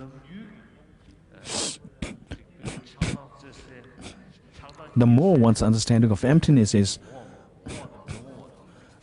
the more one's experience of concreteness will change. For example, in the recognizing mother, the spiritual point, but even though they exist, they do not exist the way it appears to you. as if so complicated. So it speaks of the practice post meditative in the post meditative period. All sufferings is like the death of a child in a dream. To take such delusive appearance are true, how exhausting. Therefore, whenever we encounter unpleasant circumstances, to see them as deception, the practice of Bodhisattva. 25. If those who aspire enlightenment willingly give up their bodies, what need is there to mention external objects? Therefore, with no hope of reward or benefit, to give up with generosity is a practice of a Bodhisattva. If lack of discipline prevents you from benefiting yourself, then your wish to benefit others is just a joke. Therefore, to observe discipline with no longing for worldly existence is a practice of the Bodhisattva. For a Bodhisattva who seeks a wealth of virtue, every harm perpetrator is like a precious treasure. Therefore, without feeling irritation to all, to cultivate patience is the practice of Bodhisattva. Ishvakas and particular Buddhas strive for their benefit alone, expand effort as if to extinguish a fire burning up their heads. To cultivate just effort, the wellspring of positive quality practice of Bodhisattva. Among the concentration, the highest of the concentration of the peak of samsara is the top, and the concentration beyond that means no more. No matter how strong that concentration of the peak of samsara is, it will not be an antidote of the delusions. Because of that, the wisdom of the concentration associated with wisdom by emptiness is considered transworldly wisdom. Vipassana perfectly endowed each mouth completely conquers our affections. Knowing this and to cultivate meditated concentration that transcends the formless stage is the practice of Bodhisattva. The practice of five perceptions without wisdom cannot achieve perfect enlightenment. Equipped with skillful means in cultivating wisdom of the non, conceptualizing the three spheres is the practice of Bodhisattva. If you do not analyze your own fault, you might put on a dharmic facet while behaving in a non-dharmic way. Therefore, to continue and analyze your fault and discard them is the practice of. There is a danger, even for me, for Dalai Lama, with a name. If I do not look at my own faults and just go away with me the ordinary way, there is a danger. So, there are some of us with the name of Lama, and when people pay their respect, and when people seem to rely upon you, then there is a danger of exploitation from your part. Even among the lay people, when your wealth increases, you feel quite arrogant, and then look down upon those who are poorer. And if you are educated, then you might also look down upon those who are not educated enough. Same applies. If you do not analyze your own fault, you might put on a dharmic facet while behaving in a non-dharmic way. Then you should remind yourself when this kind of distorted thought arises that now you are falling into extreme. You should remind yourself in this way always. If compelled by your own affliction to speak of the faults of other bodhisattvas, you yourself will degenerate. Therefore, never citing the faults of others who have entered the mind, but it's a practice of bodhisattva. Desire for gain and services leads to mutual arguments, and activities of listening, reflecting, and meditating decline. To relinquish attachment to the households of friends, relatives, and donors is a practice of a bodhisattva. Harsh would disturb, therefore, the minds of others, and this inculcates a bodhisattva's conduct. Therefore, to give up harsh and unpleasant speech towards others is the practice of bodhisattva. 35. When you become accustomed to affliction, they are hard to undermine with antidote. Therefore, with the remedial weapons of mindfulness and introspection, to forcibly eliminate afflictions as attachment the moment they arise is the practice of bodhisattva.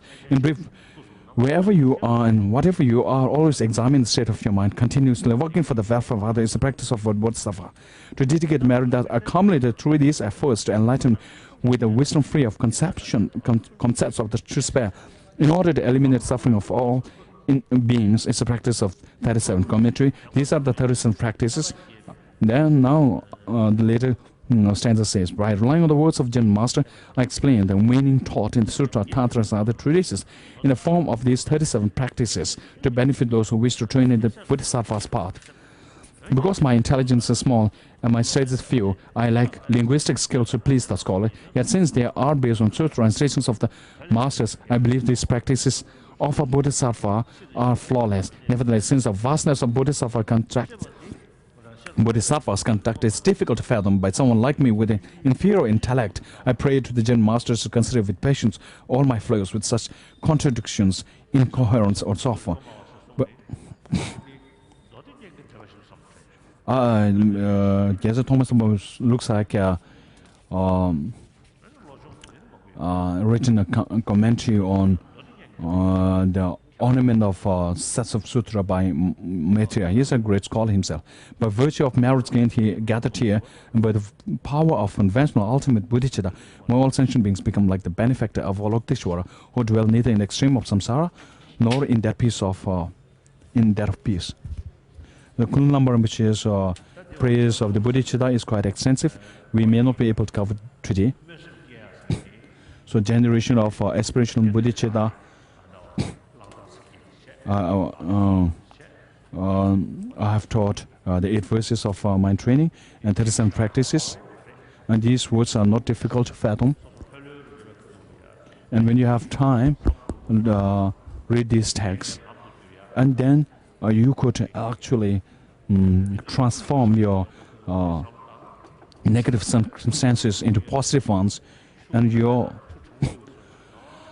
mental sufferings will decline, just as putting cold water in a hot body. In a hot water. So in the beginning, it's quite difficult for us to digest. How can we practice giving up ourselves and cherishing others? It's quite difficult in the beginning. It also happened to me when I was in my 30s. When I was in my 30s, I used to think of emptiness, and I felt liberation could be really possible. So at that time, I used to think that when once I attain the truth of cessation, or the state of liberation from one part of delusions, then I would really sleep for a long time. So at that time, when I think of bodhicitta, I really appreciate this mental attitude, this strength. But I felt, it's really difficult for me to practice that. Then in 1967, from Khunu Lama Tenzin Gyaltsen, I first received the teachings of Praise of the Bodhicitta. By looking up and coming across these texts, I was really fascinated, and then I received this from Rinchen. Then after that, in 1967, I received the Bodhisattva Charya of Shantideva from him, and then onwards, I tried to teach this to people for some time. And then I also tried to think of this bodhicitta for a long time. And then slowly, with constant habituation, I became really close to this bodhicitta. And then when I think of bodhicitta, the experience is different. So, of course, I have not generated the genuine bodhicitta within myself, but my experience is, to some level, quite fruitful. When it comes to emptiness, actual experience of emptiness is difficult for me, but intellectual understanding that can make a change in my attitude is there in me. So a lot of you, even though you might think that for now it is impossible, slowly, if you try to keep the fire burning, the heat will naturally increase with the passage of time. So with this,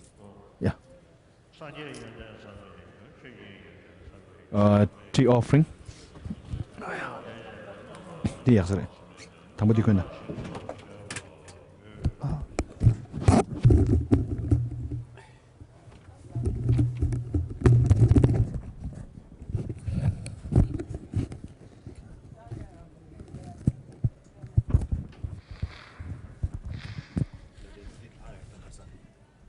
Oh yeah.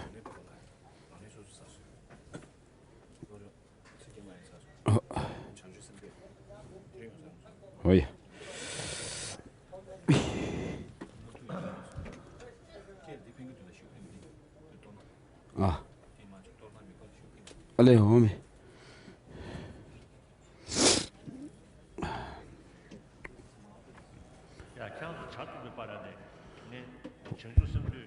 While you drink your tea, I'll read a few pages from the Khunu Lama Rinpoche's text, The Jewel Lamp, Praise to Bodhicitta. Praise of Bodhicitta. So in the green book, please turn to page number 127, and in the blue book, 68. So his Holiness just read the title. The first verse, gazing with undivided faith at the Buddha, the Dharma and their followers, I seek refuge in and pray to them. This text by Khunu Lama Rinpoche did not write it in the style of writing a book with some structural outline. Rinpoche himself told me this. His daily practice was lojong, the training of the mind, and bodhicitta, and mainly his practice was based on the Bodhisattva Charya Avatara, a guide to the Bodhisattva way of life by Shantideva. And he was writing texts, and he gave teachings to people who came to him for teachings. And this particular text was written in such a way that he wrote one verse each day. And then when he had finished quite a lot of this book, some of his disciples came to know about it, and then he was requested to give teachings. So he was not writing initially to write a book as such, but just one verse each day. The Lord who seeks to help, who originate from the full moon of bodhicitta, is the Guru of the world. In samsara there really is no other to be found. Verse number 3, how could the trinkets of others, apparently fine explanations, ever compete with the words of the one whose meaning is like a wish-fulfilling gem? Whoever has a wise and honest mind, verse number 4, sees that the Buddha's supreme doctrine that withstands the threefold analysis is like a lotus pond and goes there like a swan. Verse number 5, who would not cleave to the refuge provided by the Buddha, who has completed his own and others' aims, and who possesses the 8 special attributes such as not being known through description by others and so on. Verse number 6, for whom is the Dharma not a refuge, characterized as it is by the true truths, and 8 special attributes such as being inconceivable, non-dual, and so forth. Verse number 7, for whom is the noble assembly not a refuge, with its 8 special realization and freedom attributes, free as it is from the obscurations of attachment, impairment, and lesser path, and with a realization of how things are, what there is, and the inner.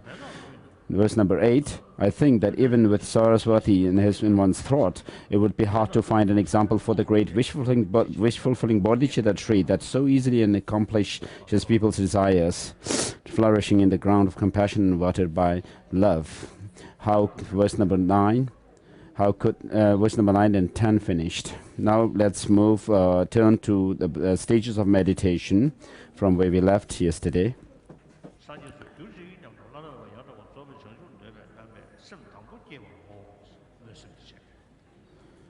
So we covered the aspiring bodhicitta.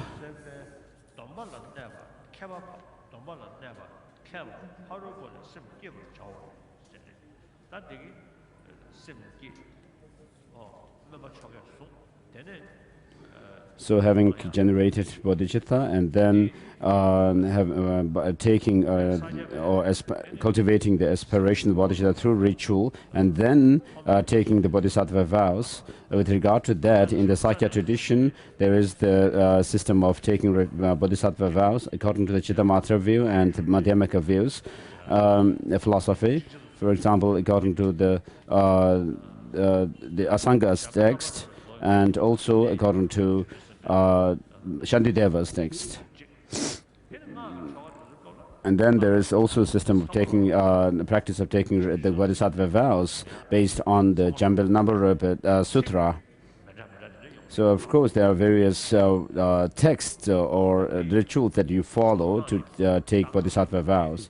So day after tomorrow we will have the aspiring bodhicitta through ritual, ceremony.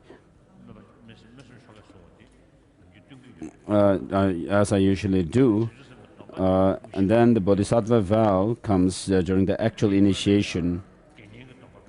Before that, before these, we'll have the Upasaka, the layperson's vows. And so if we do that, then we would have the 4 Sangha members, as it is mentioned in the in a tantra, that we should have the disciples should be comprised of the 4 Sangha members, which is made up of the bhikshu and bhikshunis, and then the lay people with vows, lay men and women with vows. And so, if you could take the lay person's vows, then after that we'll have the Bodhisattva vows, and then initiation. So after generating the conventional awakening mind of bodhicitta, endeavor to cultivate the ultimate awakening mind of bodhicitta. On page 31, please. So without the bodhicitta, you cannot overcome obscurations, defilements in our mind, and also progress through the path. The defilements comprise of the 2, those of the destructive emotions and their stains, residual stains, or cognitive obscurations. And the pride and jealousy and so forth are called those destructive emotions which are not affected by or influenced by the philosophical view. Whereas holding on to some kind of independent existence and so forth are affected by that.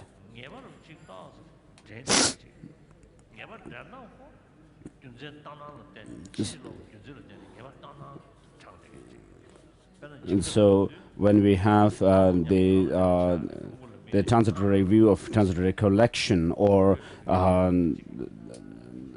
when you have this very strong clinging to a self of oneself, then that kind of grasping comes from some kind of reasoning, which are wrong sort of reasoning, and because of that, it should be overcome through a reason, understanding the reason that proves otherwise. And so you cannot overcome the afflictive emotions and thoughts merely by overcoming these kind of afflictive emotions. Destructive emotions cannot be overcome merely by praying or wishing them to go away. And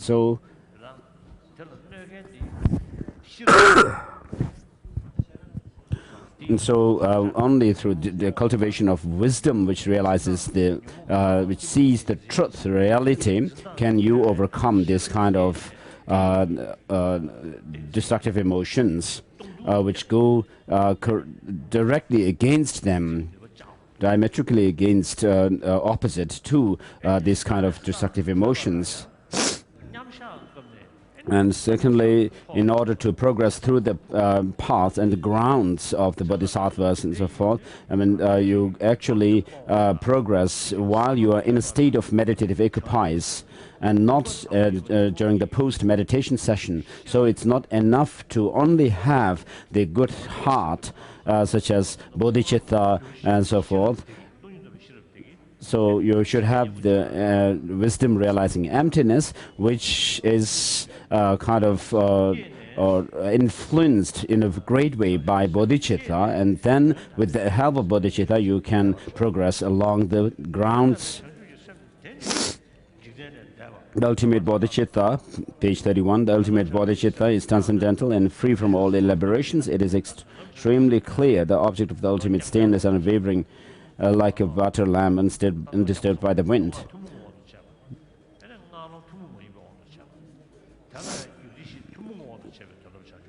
So with regard to the ultimate bodhicitta, we have various kinds of bodhicitta according to the Sutrayana, and then the unique way, unique ultimate bodhicitta according to Tantra, and then within the Tantra, the different sets of Tantras.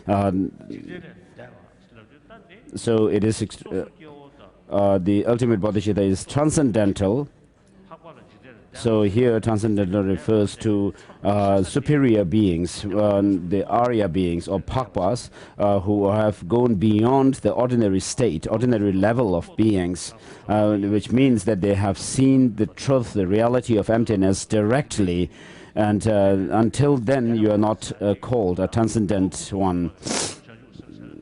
So someone who sees or who has seen the truth directly is called, is known as an Arya being, a superior being, and then this ultimate bodhicitta is free from all elaborations. So not only it is free from dualistic appearances of true existence and subject and object duality and so forth, but it's even free from the dualistic appearance of the objects that appear to the perceptible objects. So having done penetrative critical analysis, then you cultivate or generate this kind of insight. And so it is clear, it is object of the ultimate and stainless and unwavering, because you have whatever it is analyzing, it cannot be wavered from that very focus, like a butter lamp undisturbed by the wind. This is achieved through constant and respectful familiarity with the yoga of calm abiding meditation, shamatha, and special insight over a long period of time.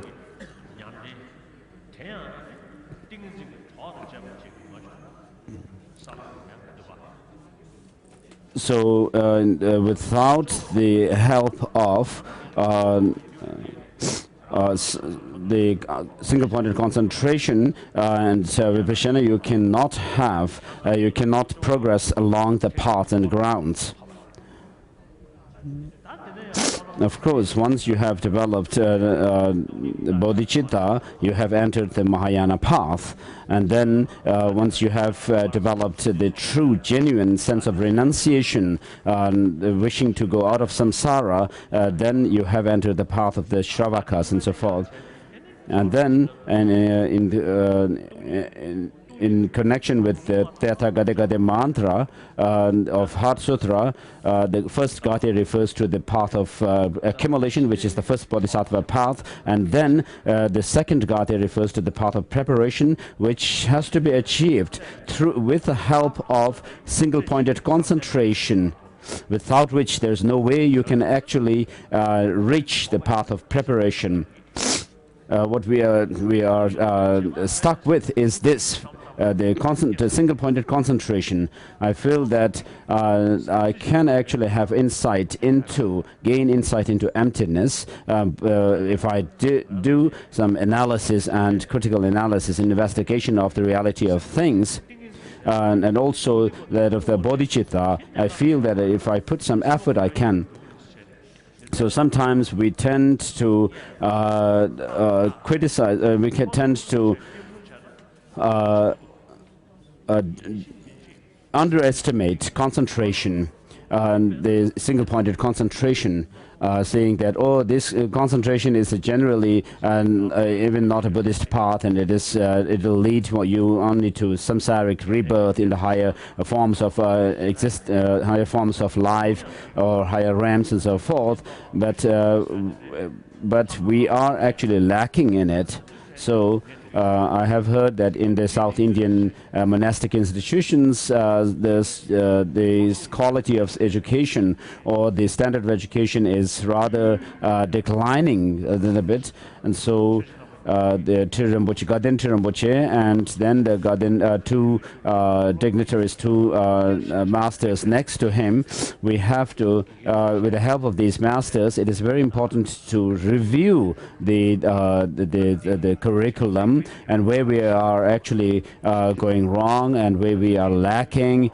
And so we should not think that everything is all right, but we should be able to see where we are going wrong and then accordingly correct them, amend them, And so we should not let our study program rather diluted. And in the monastic institutions, of course, we have great system of learning. And together with it, if we could also have practice centers for practice, dubta, which should not be meant for just doing some kind of a 3-year retreat or something like this.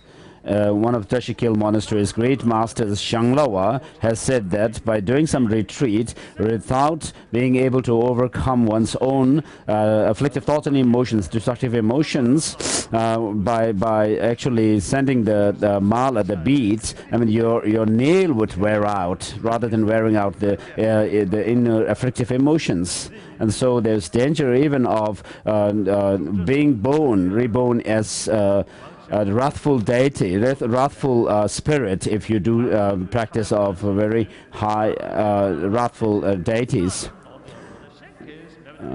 So sometimes we have people who go in to retreat for some time in retreat centers, and then as ordinary people, and then when they come out, they are still ordinary. They have remained the same persons. For example,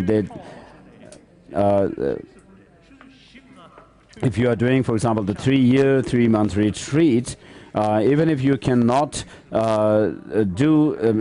spend the whole session for meditation on single-pointed cultivation of single-pointed concentration, I think you could spend at least one session of it, or even if you may not be able to spend 6 hours or 4 hours or something like that. This is something we can actually achieve, because I have an American friend who has been doing meditation for over a long time, and now he's able to stay in single-pointed. He's doing a tantric practice, and he's able to sustain his meditation for 4 hours or so. And so he also has signs of the dissolution of the inner the prana energies into the central channel. So sometimes people say that tantric practice and experiences that are mentioned in the tantric practices, tantra, are something which could be achieved in the past and not today. But that's not true.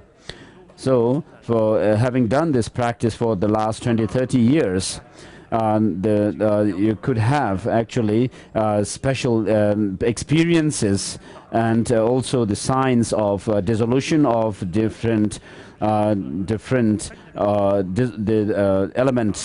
dissolution of the different elements. And so perhaps Rinpoche also have some stories about this kind of things. And so it is important for us. We can also have people, we do have people who have these kind of experiences. And then in the Jorchuk, the 6-branch practice of Kalachakra and so forth, we have people who have certain degree of experiences. And so we have to put effort. We have to start some project, initiate it, and then be able to push through it, the project. So I wish to say this to all the masters and the students who have gathered here from the monastic institutions. And so in order to achieve this ultimate bodhicitta, you have to put effort all the time, and with respectful familiarity, as it says.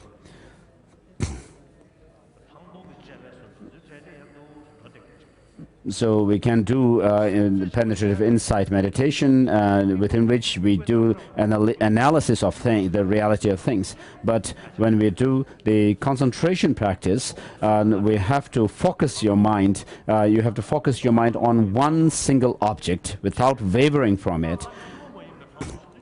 And so, of course, with regard to vipassana, the special insight, what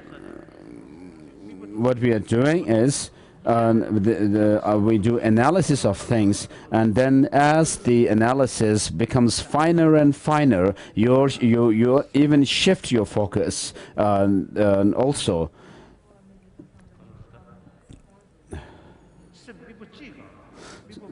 So, but when, in order to have this single-pointed concentration, of course it's difficult in the beginning when you are not familiar with it, but as you become more and more familiar, it is something that you can achieve. So we should not disregard, or we should not underestimate it, but we have to pay attention to it. Page number 31, continue. The blue book, page number 17. The unraveling of the Thought Sutra says, O Maitreya, you must know that the old virtuous dharmas of hearers, bodhisattvas, or tathagatas, whether worldly or transcendental, are the fruits of calm abiding meditation and special insight. And so, calm abiding meditation is the single-pointed concentration practice, and then the special insight is the analytical meditation. So all kinds of meditations are, in other words, come down to these two. Since all kinds of concentrations can be included in these two, all yogis must at all times seek calm abiding meditation and special insight. Again, the unraveling of Thought Sutra says, the Buddha has said, it must be known that the teaching of various types of concentrations taught by the hearers, bodhisattvas and tathagatas are all contained in calm abiding meditation and special insight. And next paragraph, yogis cannot eliminate mental obscuration merely by familiarizing themselves with calm abiding and meditation alone. It will only suppress the disturbing emotions and delusions temporarily. With the light of wisdom, the latent potential of the disturbing emotions cannot be thoroughly destroyed, and therefore their complete destruction will not be possible. For this reason, the unraveling of the Thought Sutra says concentration can suppress the disturbing emotions properly, and wisdom can thoroughly destroy their latent potential. The King of Concentration Sutra also says, even if you meditate with single-pointed concentration, you will not destroy the misconception of self, and your disturbing emotions will disturb you again. This is like Udraka's single-pointed meditation, when the selflessness of phenomena is examined specifically and meditations are performed on the basis of that analysis. That is the cause of the resultant liberation. No other cause can bring peace. Also, the Bodhisattva section of Sutra says, those who haven't heard these various teachings of the Buddha Bodhisattva collections, and also not heard the implemented teaching of monastic discipline, who think that single-pointed concentration alone is enough, will fall into the pit of arrogance due to pride. As such, they cannot gain complete release from rebirth, old age, sickness, death, misery, lamentation, suffering, mental unhappiness, disturbances. Neither do they gain complete liberation from the cycle of the 6 states of existence, nor from the heaps of suffering, mental and physical aggregates. Keeping this in mind, Tathagata has said that hearing the teaching will help you gain liberation from old age and death. For these reasons, those who wish to attain the thoroughly purified transcendent wisdom by eliminating all obscurations should meditate on wisdom while remaining on calm abiding meditation. The heap of jeweled sutra says single-pointed concentration is achieved by adhering to moral ethics. With the achievement of single-pointed concentration, you meditate on wisdom. Wisdom helps to attain a pure, pristine awareness. Through pure, pristine awareness, your moral conduct is perfected.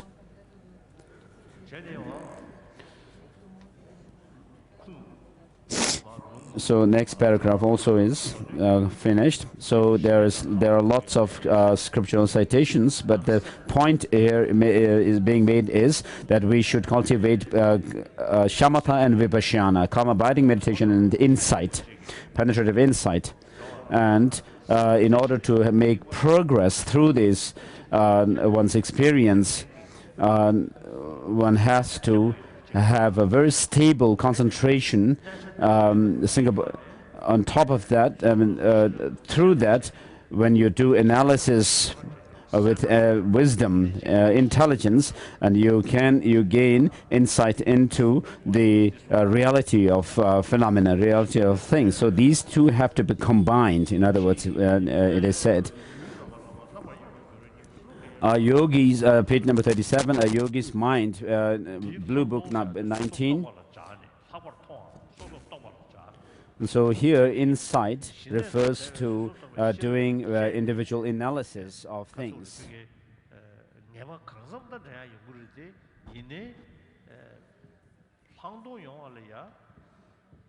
So, of course, with the help of calm abiding, you will have some certainty about the things, but in order to have special insight, you have to have, of course, we can do analysis of things, but here the insight is especially called special insight, for which we have to be able to experience that of the pliancy of mind and body.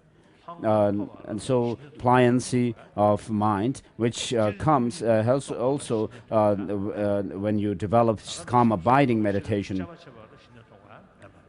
So merely doing the practice of analysis, merely doing analysis, of course, you do not need to have a special insight. But here, in order to have this insight, which sees the reality, that the ultimate reality as it is, you should have this.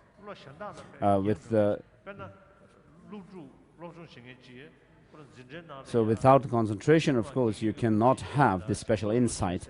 For example, if you in a classroom, if a student is not able to concentrate on what is being taught by the teacher in the class, and rather than concentrating on the subject, if he or she is distracted here and there, then of course they will not be able to learn what the teacher is teaching. But if you pay attention and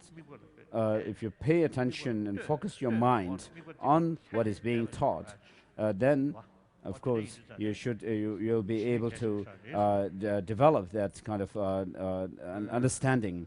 And so here we are talking about that kind of concentration which is focused on the object. So it will be unstable, it says, like a butter lamp in wind. Since clarity of persistent awareness will be absent, these two, special insight and calm abiding, should be cultivated equally.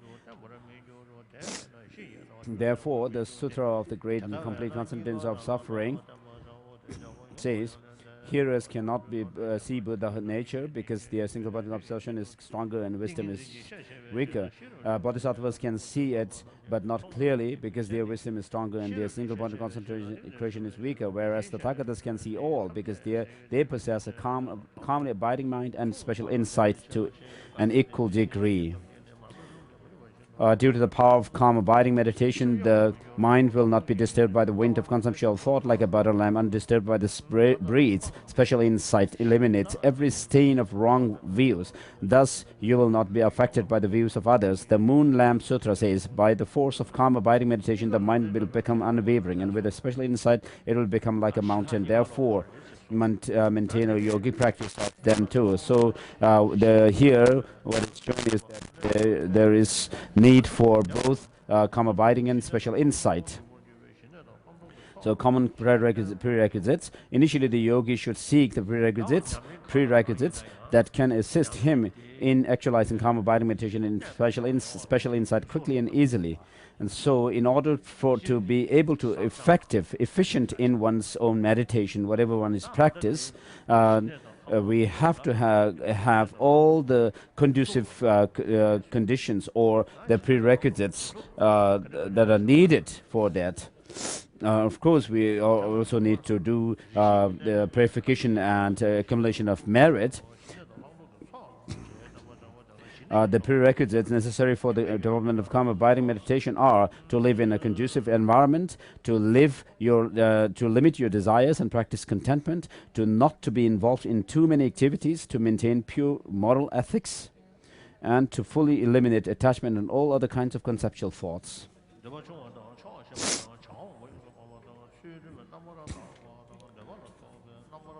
A conducive environment should be known by 5 characteristics, providing easy access to food and clothes. So the place where you try to cultivate calm abiding should be a conducive place, which should be conducive for your concentration practice, the calm abiding practice. So the 5 characteristics are providing easy access to food and clothes, being free from all, free of all evil beings and enemies, being free from disease, containing good friends who maintain moral ethics and who share similar views, and abiding and being visited by few people in the daytime and with little noise at night.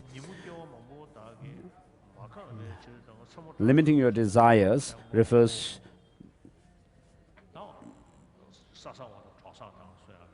So we have to have a good place and good friends.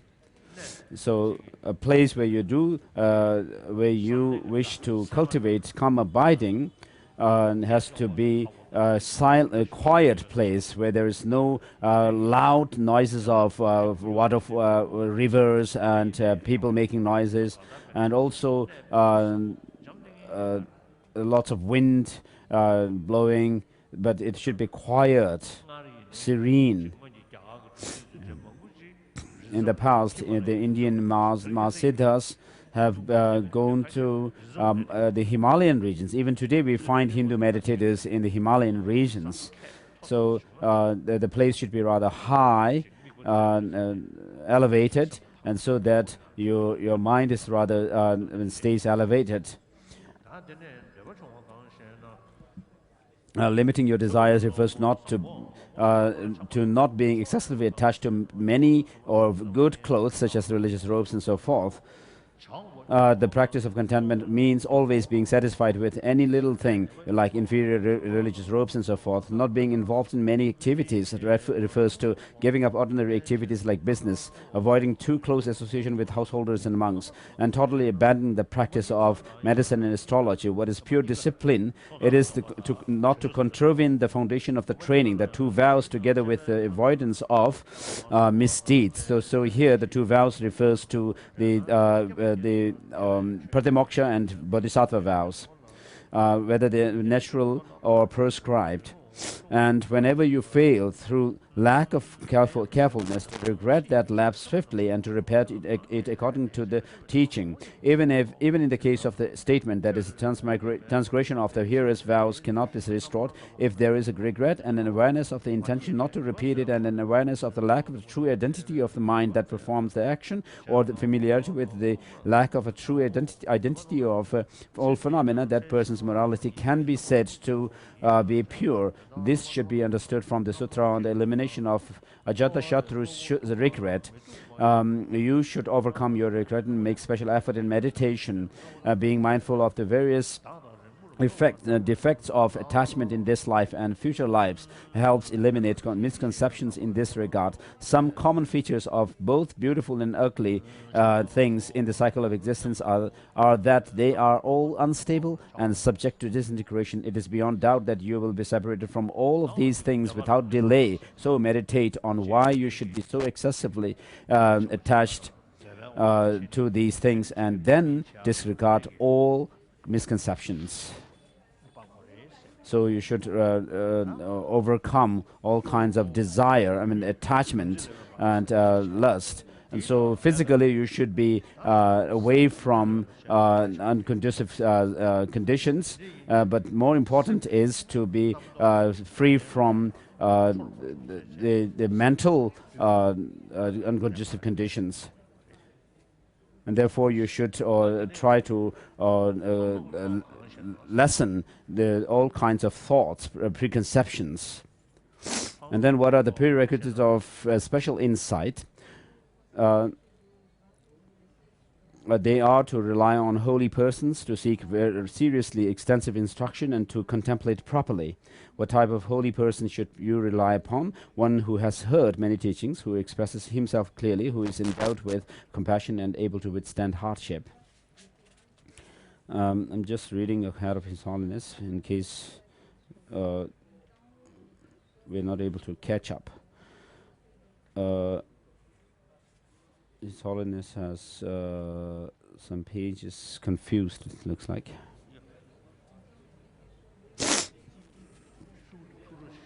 Some mixed up.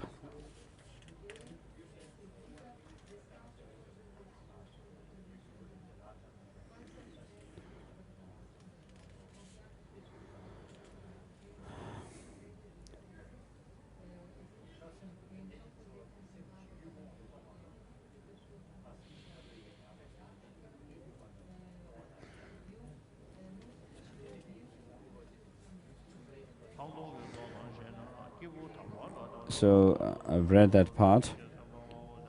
What is meant by seriously seeking extensive instruction. This is to listen seriously with respect to the definitive and interpretable meanings of the 12 branches of the Buddha's teachings. The unraveling of the fourth sutra says, not listening to superior beings' teaching as you wish is an obstacle to insight. The same sutra says special insight arises from its cause, correct view, which in turn arises from listening and contemplation.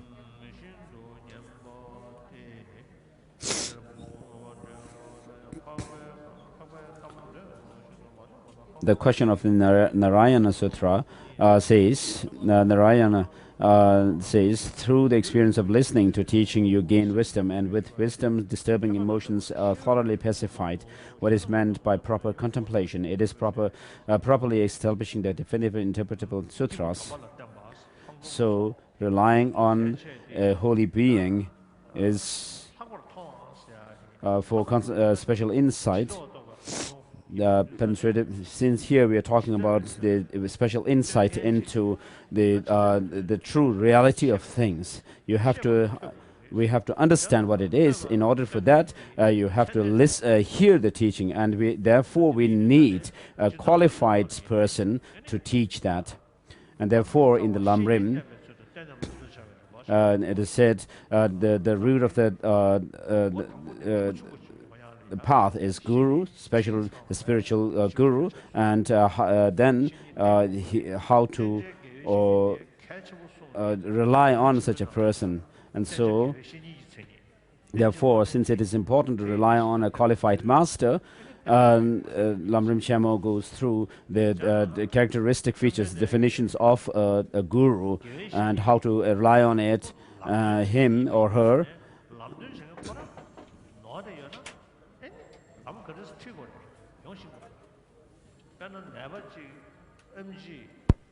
And so, without there being a proper guide, how can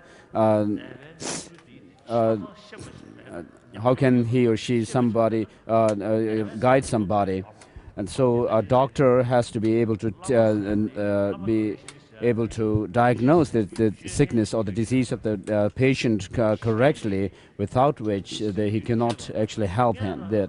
And so, a person, a guru, is supposed to help others to transform their mind, and therefore, since this is necessary, the person himself, the guru himself or herself, has to be someone who has disciplined his or her own mind.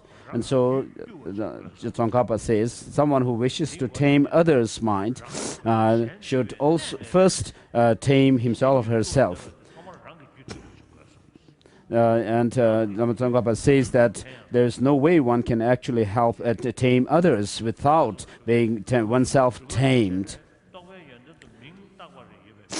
A spiritual master here cannot be someone who has some experience, some kind of a knowledge of the Dharma, a rather rough kind of idea about it, but he has to have a full knowledge and has to know the means by which a disciple's mind should be disciplined and tamed, and therefore, before quoting Maitreya's Sutra Alamkara, Lama Tsongkhapa goes through these qualities of the master, such as the being subdued and calm, and thoroughly calmed and compassionate, more educated, more knowledgeable than the disciple, and someone who does not feel tired of giving teachings to disciples, and so forth. And therefore, right from the beginning, beginning with the Vinaya, we have the qualifications of the masters. And then in the Bodhisattva Yana and Bodhisattva teachings, we have the Guru's qualifications. And then in the Tantras also, we have the qualifications of each of these sets of Tantras as well. In order to become a professor of the university or college, a person must have the necessary knowledge and expertise. someone who doesn't know what he or she has to teach cannot be a teacher or professor to others. So someone who is a spiritual master cannot be someone who is a high lama with a big lojong, but or big name and so forth. But one has to have the qualification in terms of the knowledge of the Dharma, and also one has to be someone who has tamed himself or herself well by practicing the Dharma oneself. And so the teaching of selflessness is something that you find in all Buddhist traditions.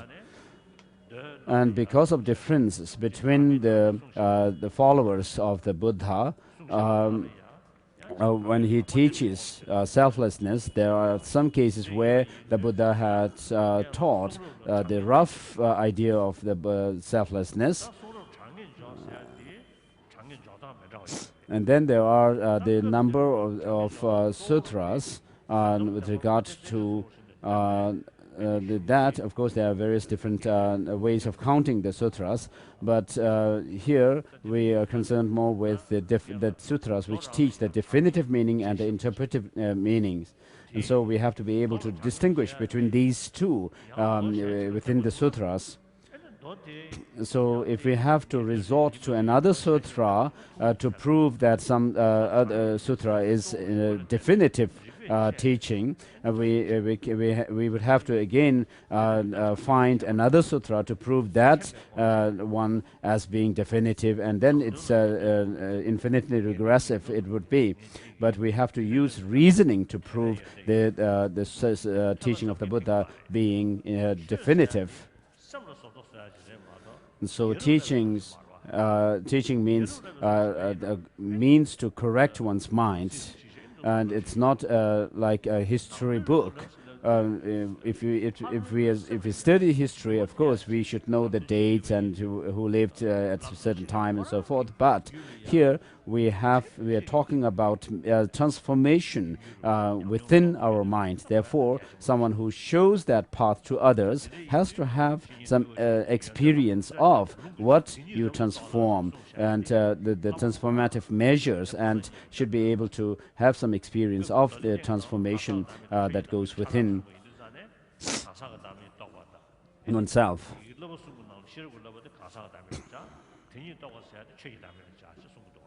And so within the teaching of the selflessness, there is a gross understanding of selflessness, and then the subtle understanding of selflessness, which is that of which is the emptiness, understanding of emptiness. And therefore it is very important to have qualified teachers. Today we have Tibetans who go to proper China to give teachings. But of course there are very sincere, genuine teachers, but there seems also to be people who are charlatans, who disguise as Dharma teachers, but in fact they are not qualified teachers. I met, some 20 years ago, I met a Chinese in Dharamsala. At that time, he told me some Tibetans come to China proper, to claiming to be Dharmaraja, king of Dharmas, and give while claiming so. And then, as the Chinese themselves devotedly, fall to these lamas, then these Dharmarajas, so-called Dharmarajas, turn out to be those who have actually come to China proper to find women and money. And so people's faith, people lose their faith in them. And then I met an American man who said he was a Buddhist before, but then he's told me that his wife was actually stolen by his teacher, and therefore he was very angry with the teacher, and he said he gave up being a Buddhist. So he was complaining to me. In fact, I didn't cause the problem, but he was complaining to me. So when the Chinese told me this story about the Dharmaraja, he told me, please do something. And I told him I cannot do much. The problem is actually happening in China, and I cannot do anything. But you should actually learn what the qualifications of a spiritual teacher are, and learn them, and know these, understand what these qualifications are, and then after having learned them, when someone comes claiming to be Dharmaraja or spiritual teacher, then you should use your knowledge about the spiritual teachers and check them against these criteria. And in the beginning, you should not consider them as regard them as your spiritual teacher as such, but as a friend. Just listen to the teachings and then check the person. And over time, when you find the person rather having done some rigorous checking, you should, when you find them to be authentic teachers, then you can slowly regard the person to be Dharmaraja or your own spiritual teachers. In the Tantras, there's mention of the teacher and the disciples checking each other for the right kind of teacher and the disciples. And so it is even said you should check that the teacher should check this disciple, and this disciple and should check the teacher for 12 years.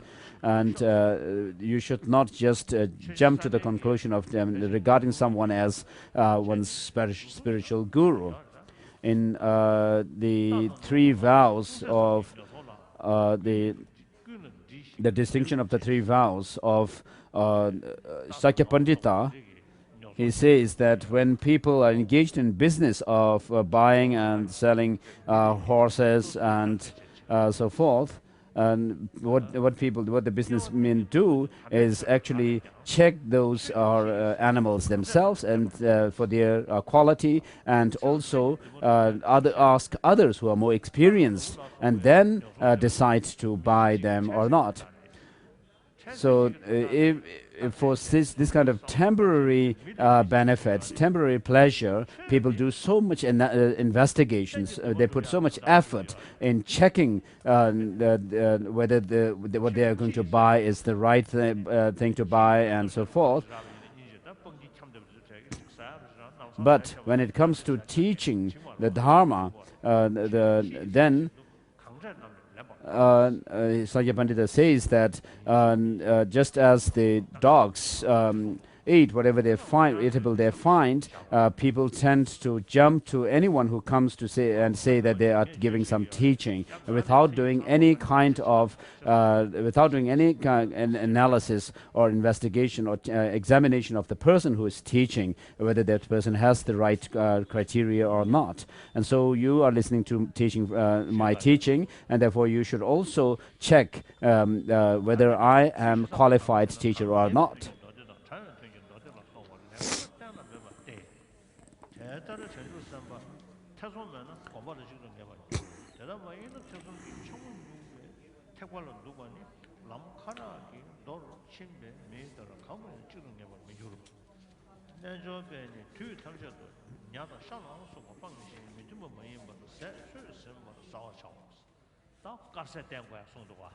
And so here the text talks about taking to vegetarianism as well.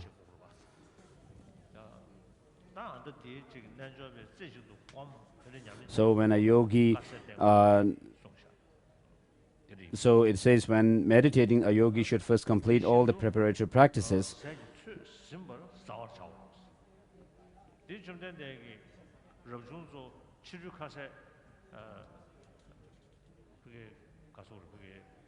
So it says yogis should at all times avoid fish, meat and so forth, should eat with moderation and avoid foods that are not conducive to health.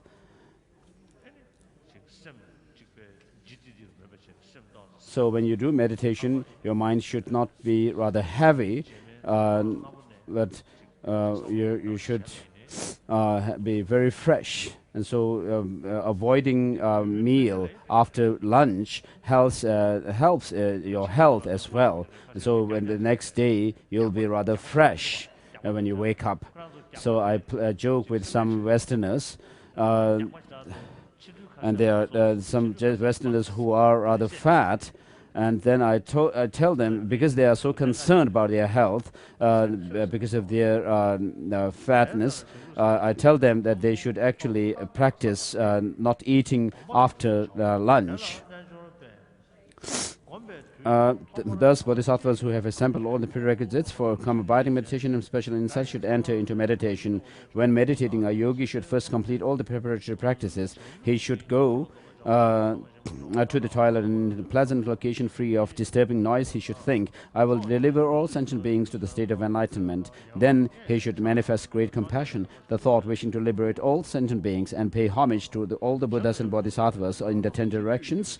By touching the 5 limbs of his body to the ground, he should place an image of the Buddhas and Bodhisattvas, such as painting, in front of him or in some other places. He should make as many offerings and praises as he can. He should confess his misdeeds and rejoice in the merits of all other beings. So in developing single body concentration, one has to first of all know what you are going to actually meditate on. You should listen to the instructions from teachers. So this book that I am teaching has a very detailed explanation on how to cultivate calm abiding meditation and the special insight. And so other texts do not have this kind of detailed explanation on meditation. And therefore, the reason why I teach these texts is in a very succinct manner, it explains the meditation.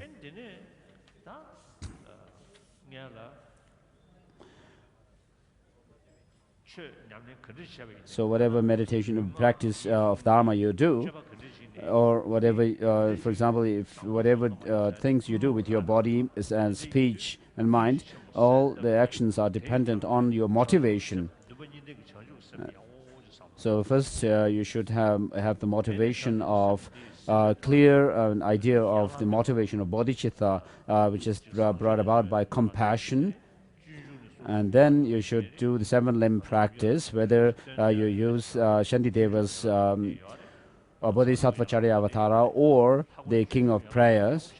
And of course, the 7-limb practice in Bodhisattvacharya Avatara, the guide to Bodhisattva way of life, is very good. And then there is also the generation of in the bodhicitta in this text, and you can repeat these those verses several times. And then on the basis of that, if you do purification practice and accumulation of positive energy merit, then it will be very good.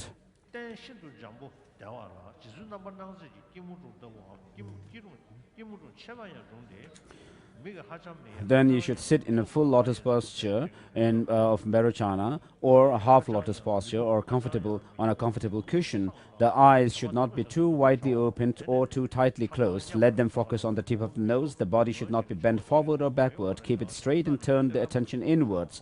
The shoulders should rest in their natural position, and the head should not lean back forward or to either side. The nose should be in line with the navel. The teeth and lips should rest in their natural state, with the tongue touching the upper palate. Breathe very gently and softly without causing any noise, without labor and without unevenness. Inhale and exhale naturally, slowly and unnoticeably. So, because concentration is very important, it is very important to hold your body in a straight.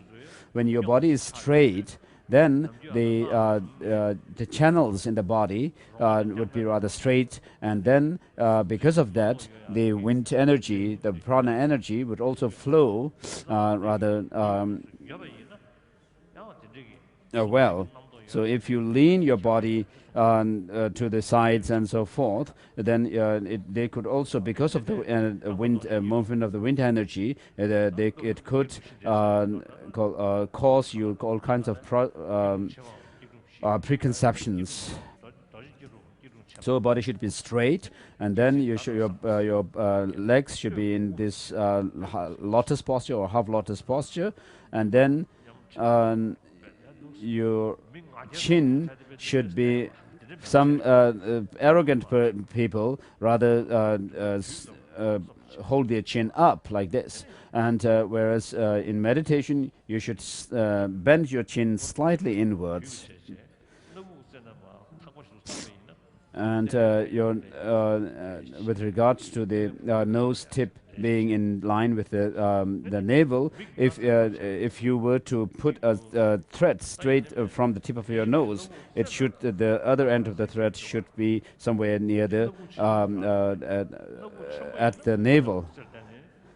Of course, if you have big nose, you can look at the tip of your nose, but if you have flat nose or you don't have that pointed nose, then if you were to focus your eyes on the tip of the nose, then it would be rather, your eyes would rather ache. And so you should look at you should focus your eyes rather to the front side of your body.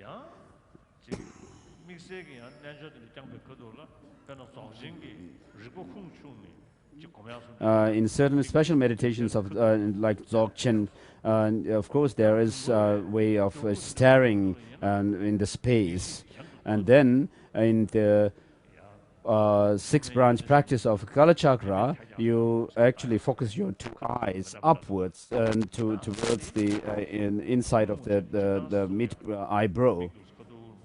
midpoint of the eyebrows. And here we have to, we are trying to develop calm abiding.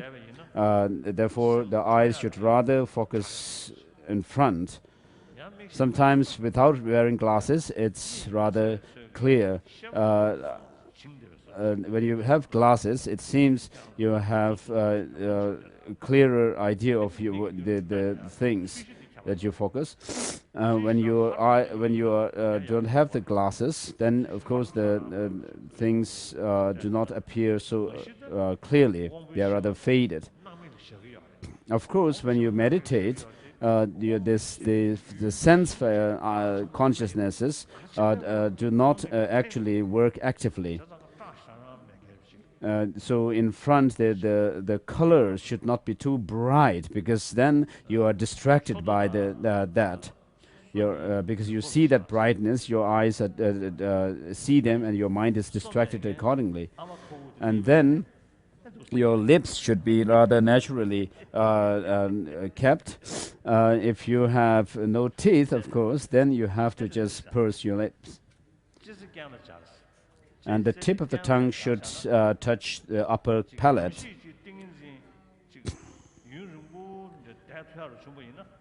Because if you, this has a significance of not dripping the saliva. When you are really able to focus your mind steadily on the object that of your meditation rather well. And then the lips also, it also helps the tip of the tongue touching the upper palate, also helps to not turn your mouth rather dry. And then the two elbows should not touch your body, but rather open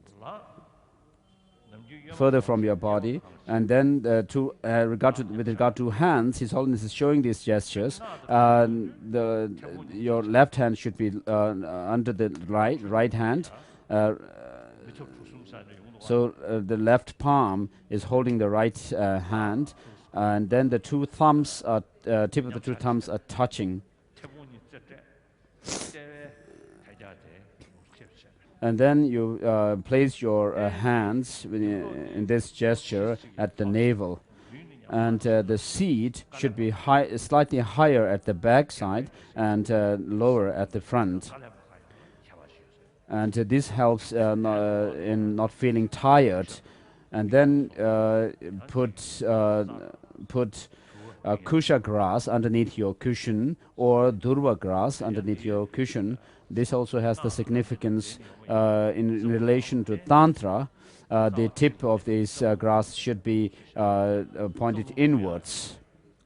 And so this has the significance of the bringing together all the wind prana energy into the central channel. So these are the 7 different Vairocana postures, 8 different postures of Vairocana. So your breath should not be very loud or wheezing, but it should be rather soft and gentle. And so with this we have covered the 7 Vairocana postures.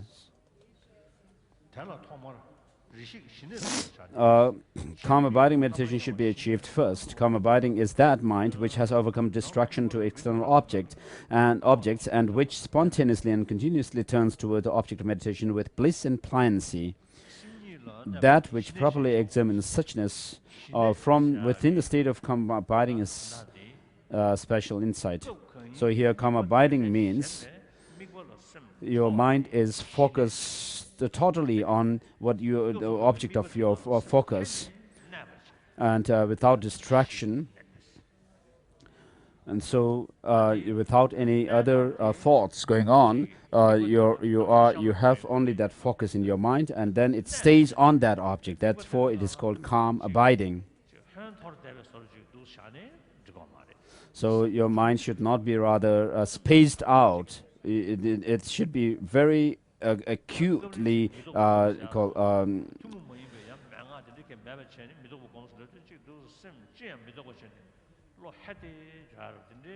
attentive. So sometimes in your meditation, your mind is rather spaced out, sort of, but then, of course, so without being disturbed by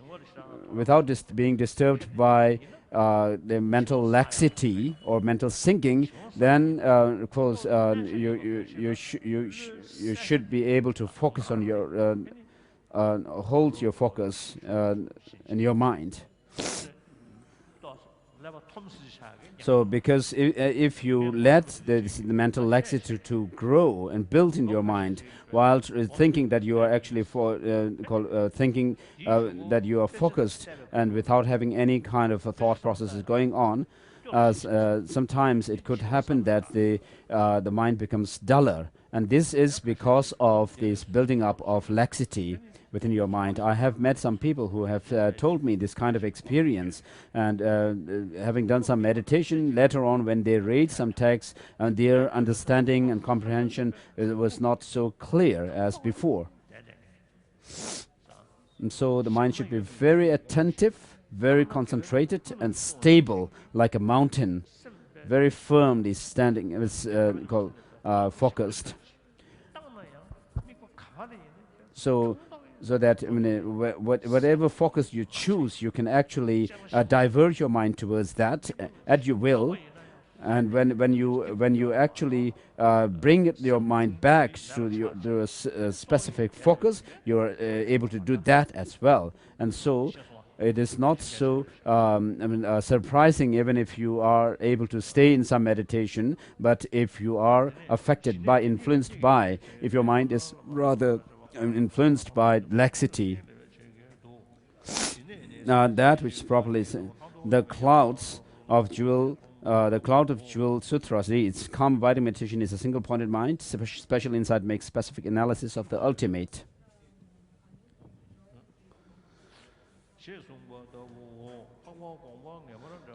Also from the Unraveling of Thought Sutra, Maitreya asked, O Buddha, how should people thoroughly search for calm abiding meditation and gain expertise and special insight? The Buddha answered, Maitreya, I have given the following teaching to the Bodhisattvas. Sutras, melodious praises, the 12 different sets of sutras, in other words, are enumerated.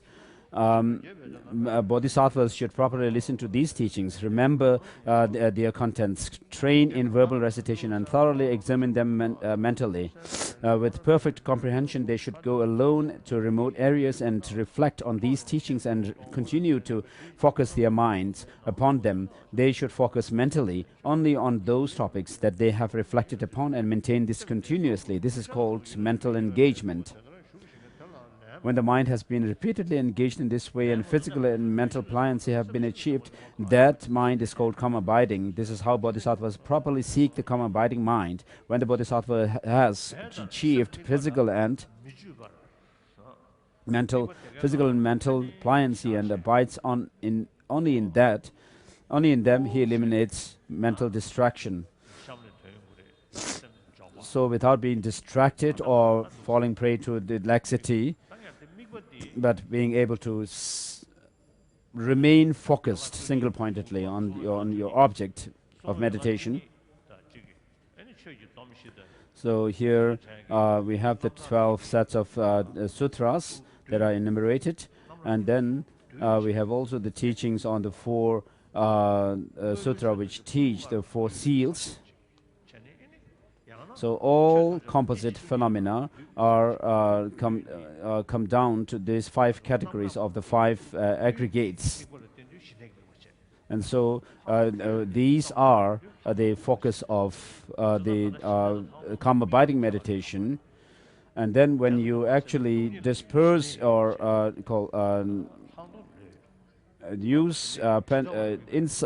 develop special insight, you are actually spreading your view, and so with regard to the objects, of course, between the calm abiding meditation and special insight, there are no differences. Of course, there are in the Sutra Unraveling the Thought is there in China, Chinese translation, and there is also a commentary to it by Master Wensek, who is said to be a Korean master. I have read his commentary. And in this commentary to Sutra Unraveling the Thought, he has actually drawn different thoughts of different masters. So he is following the Chittamatra view, and he also quotes Virapa. And in that commentary, he mentions that the Maitreya got his name because of his mother, and therefore it indicates that it was a human being. So perhaps could that mean that we have a Maitreya who is a god and another god Maitreya who was a human being? And so when you do calm abiding meditation, you do not spread your focus out, but you try to draw your mind in to one focus. And then there are different objects that you use to overcome the different kinds of disturbing emotions that are within yourself. In any case, here, when we do meditation on calm abiding, cultivation of calm abiding, we can use a Buddha statue. For Hindus, for example, they can use a Shiva statue, or for Christians, they can use a cross. For a Muslim, they can use Mecca, mosque in Mecca. So whichever focus you choose, what you focus on is on that object, not with your eyes, because we are talking about concentration, practice or cultivation of concentration. Therefore, it has nothing to do with your eyes, which sees the object, but you use your mind. So whichever object you choose, whether it's a statue of a Buddha or a cross for Christians, you first look at that object, and then you have a clear idea of a picture of that object in your mind.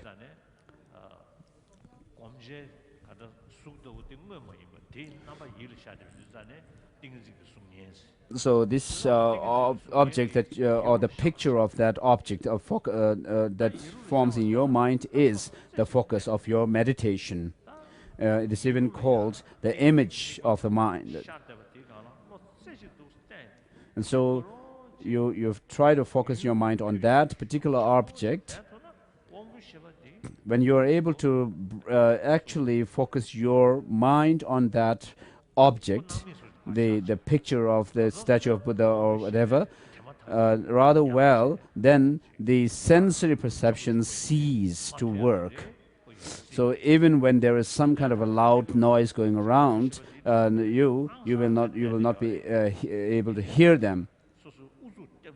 So of course, for ordinary beings, for beginner, of course, our senses are always ready to jump to the objects outside. But here we should always attempt to focus our mind on the object that is within the picture of the Buddha within oneself. So that is called placing the mind.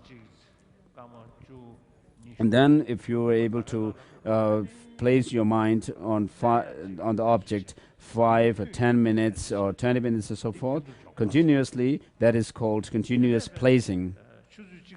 And then when you are able to do that for 1 hour, most of that 1 hour may be focused, but then you will at times distract your mind. And you bring your mind, which is distracted to other objects, back to the focus, and so that is called patching up and placing. And then you have to be able to overcome the distraction, and then try to overcome mental laxity or mental sinking, and then develop the rest of the 9 steps leading to calm abiding. When you reach the eighth step, then there is no laxity and excitement, and you are able to focus your mind rather effortlessly on the object. And still, when you continue with that, then you will have the pliancy, mental pliancy, and which in turn brings up physical pliancy, which in turn brings up bliss of the mind. And so, when you have this the blissful experience of both the body and physical and mental blisses, then your focus, your concentration is rather strong.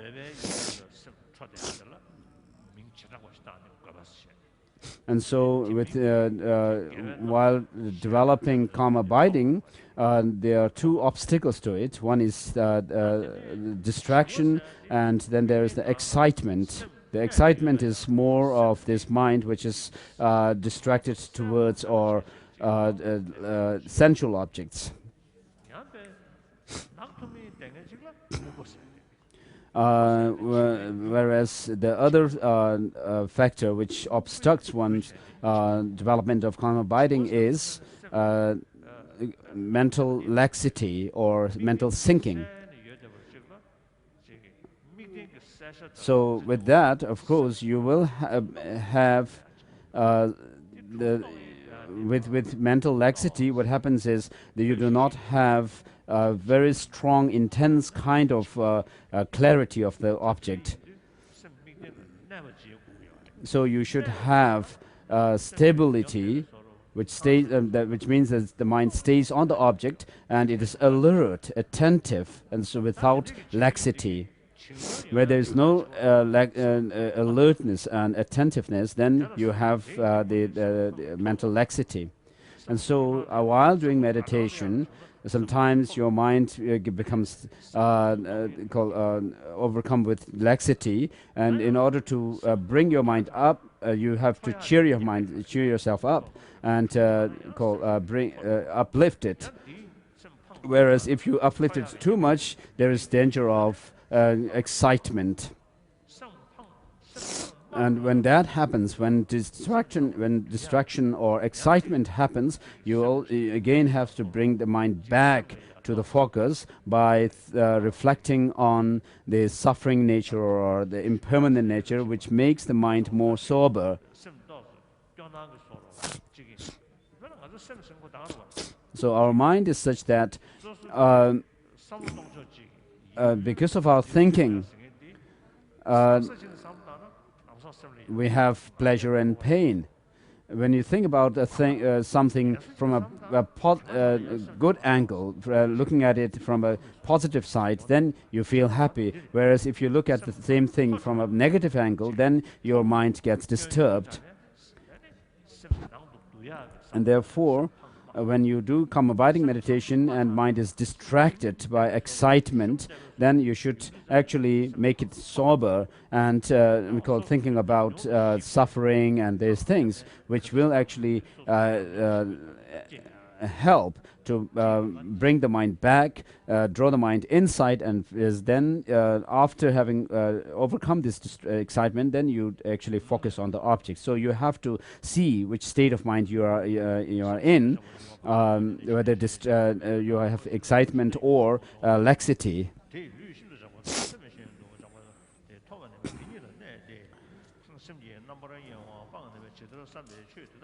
So when the Bodhisattva has achieved physical and mental pliancy and abides only in them, he eliminates mental destruction. The phenomenon that has been contemplated as the object of inner single-pointed concentration should be analyzed and regarded as like a reflection. This reflection or image, which is the object of single-pointed concentration, should be thoroughly discerned as an object of knowledge. It should be completely investigated and thoroughly examined. And so when you do investigation, critical analysis of the object, then you are actually using the object for developing special insight. For example, if you think about the 5 aggregates within which there is the form aggregate, so within which there are many different types of forms, which are perceptible and others not perceptible and so forth, then you are actually going into the objects of special insight. There's a proliferation of your object in your mind.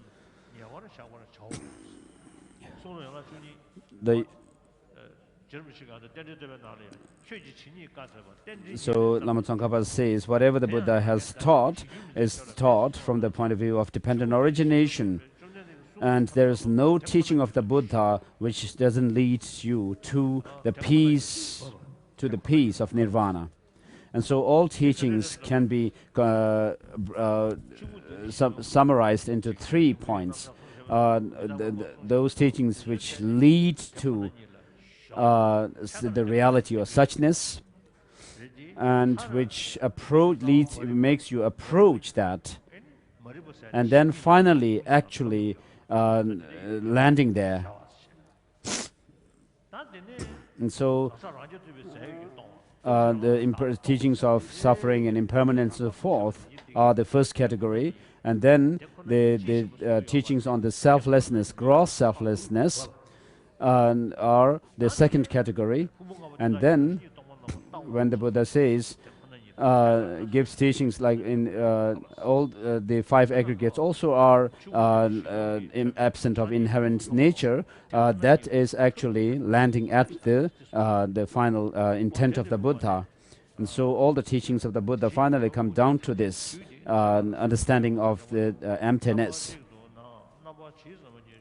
So the yogis who are interested in actualizing calm abiding mind should initially concentrate closely on the fact that the 12 sets of scriptures with sections of sutra and so forth can be summarized as all leading to suchness, that they will lead to suchness and that they have led to suchness. And then the king of the meditative stabilization sutra says this verse: with his body gold in color, the Lord of the universe is extremely beautiful. The Bodhisattva who places his mind on this object is referred to as one with meditative absorption. So when you meditate on a Buddha statue, it should be at a distance of your body length. when if you, for example, if you do a full body length prostration where your the tip of your hand fingers reach around that at that kind of distance, the stitches should be put, and then it should be small, like one finger width, and it should be bright and heavy. These two helps in avoiding this mental excitement and laxity.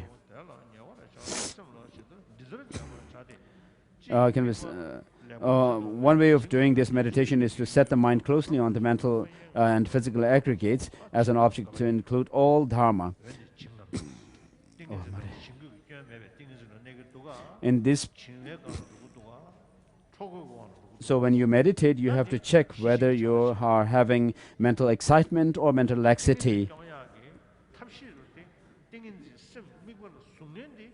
So, the two factors of mindfulness and vigilance or introspection are the factors which actually hold the mind on the focus. So in the certain text we find mention of forgetting the instructions that we have received.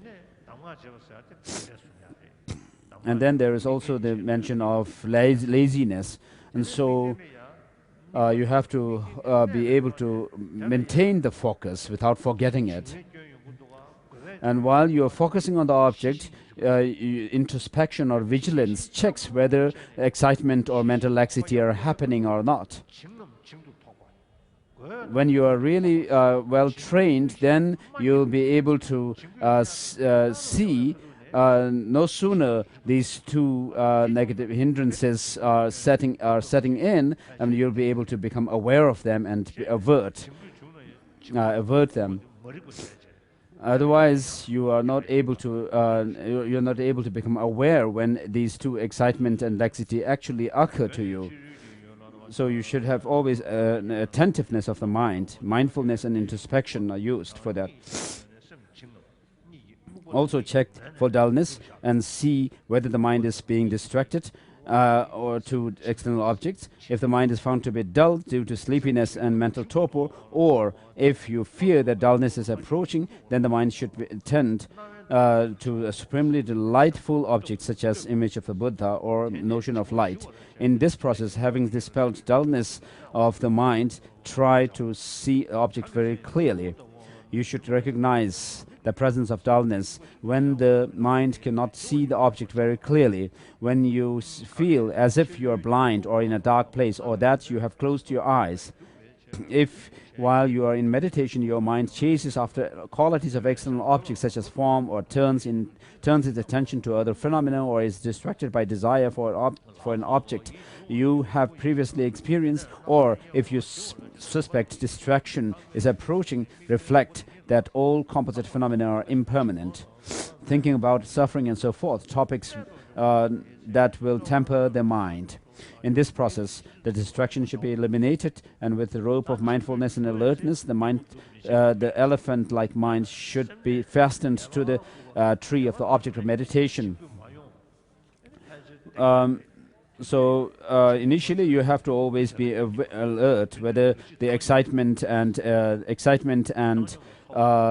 laxity are happening or not. But once you reach the steps 8th and 9th, then these two will not happen. So you should not put extra effort to thinking that you have to put effort, because if not, then the excitement or laxity can happen.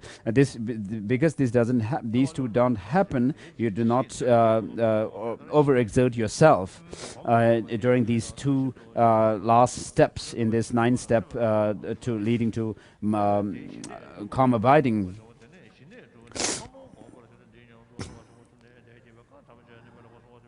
You should relax your effort and remain neutral as long as it continues thus. And so that's referring to the 8th and 9th steps. you should understand that karma abiding is actualized when you enjoy physical and mental pliancy through prolonged familiarity with meditation, and the mind gains the power to engage the object as it chooses. After realizing karma abiding, meditate on special insight, thinking as follows. All the teachings of the Buddha are perfect teachings, and that they directly or indirectly revealed to lead to suchness without utmost clarity.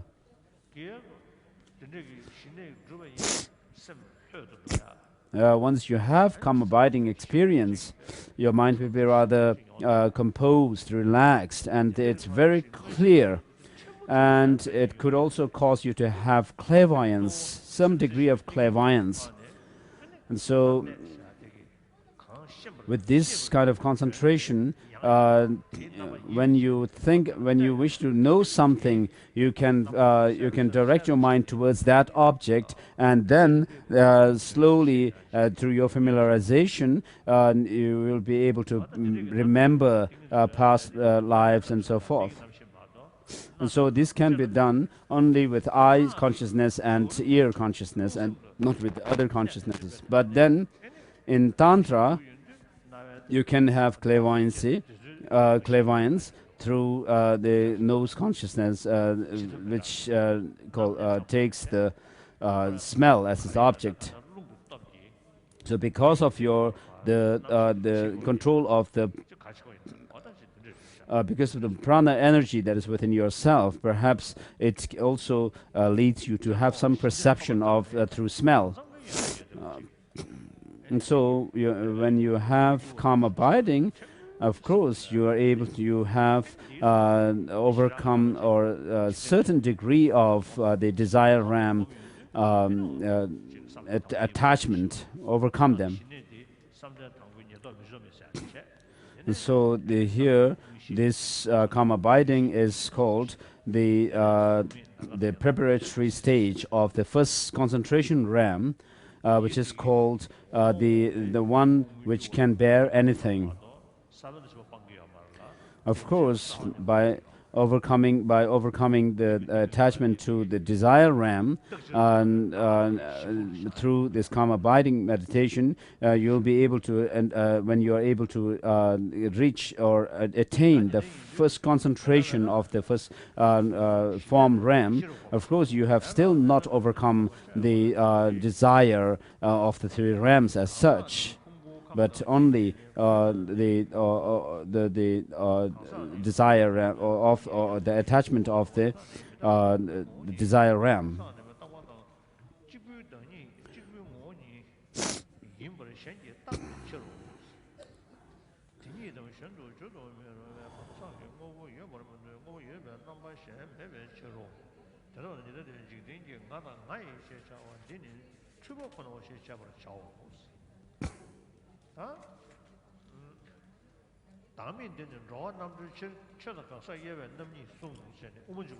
So in Madhyamaka Avatara, Chandrakirti says that the two selflessnesses, the selflessness of persons and selflessness of phenomena, are taught by the Buddha in order to liberate sentient beings.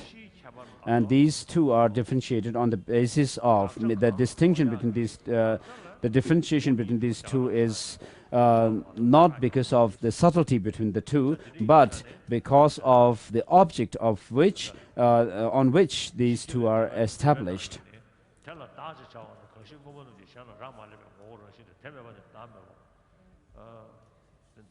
And so, here when we talk about selflessness, the self is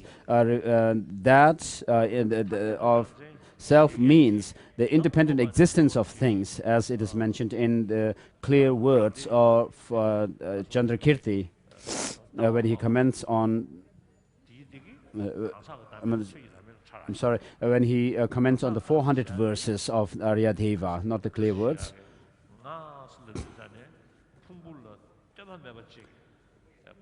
So, as I said the other day also, when we think about I, when you think about yourself, I am this, then there is this sense of yourself being some kind of independently existing entity.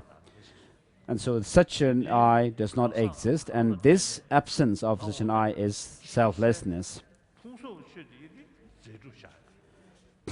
But then, having said the I, the self does not exist inherently, but then if you say the psychophysical aggregates, the mind-body constituents are substantially existing phenomena. For example, in the case of Bhava Viveka, he says, we actually label or we call the consciousness itself as the person, and so he actually asserts a person from within the aggregates, which is the sixth aggregate. The fifth aggregate is that of the consciousness, so that is said to be the identity of the person. But then in the Heart Sutra we say even the five aggregates are empty of inherent nature.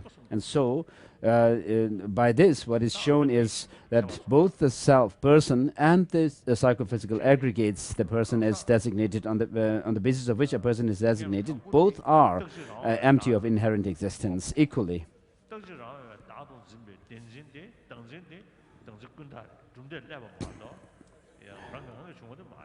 And so, when we talk about selflessness, there, of course, with regard to self, there is also different ideas, where one is that of a permanent, unitary, autonomous self, which is seen as separate from the mind and body constituents.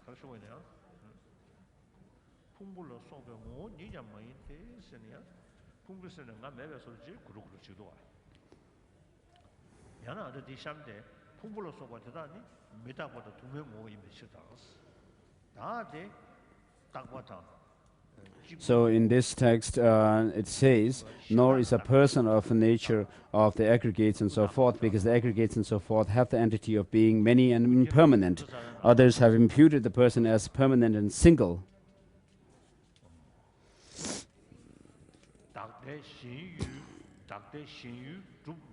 So the difference between the non-Buddhist traditions and Buddhist tradition, according to Jamyang Shepa, is whether different lies in asserting and not asserting the object of the view of a self. So those who reject the object, which is the view of a self, then is a Buddhist, and those who actually do not assert those who assert a self as grasped by this truly the attitude or the mind which grasped onto such an independent existence, those who assert it are non-Buddhist, and those who do not assert such a self is non-Buddhist.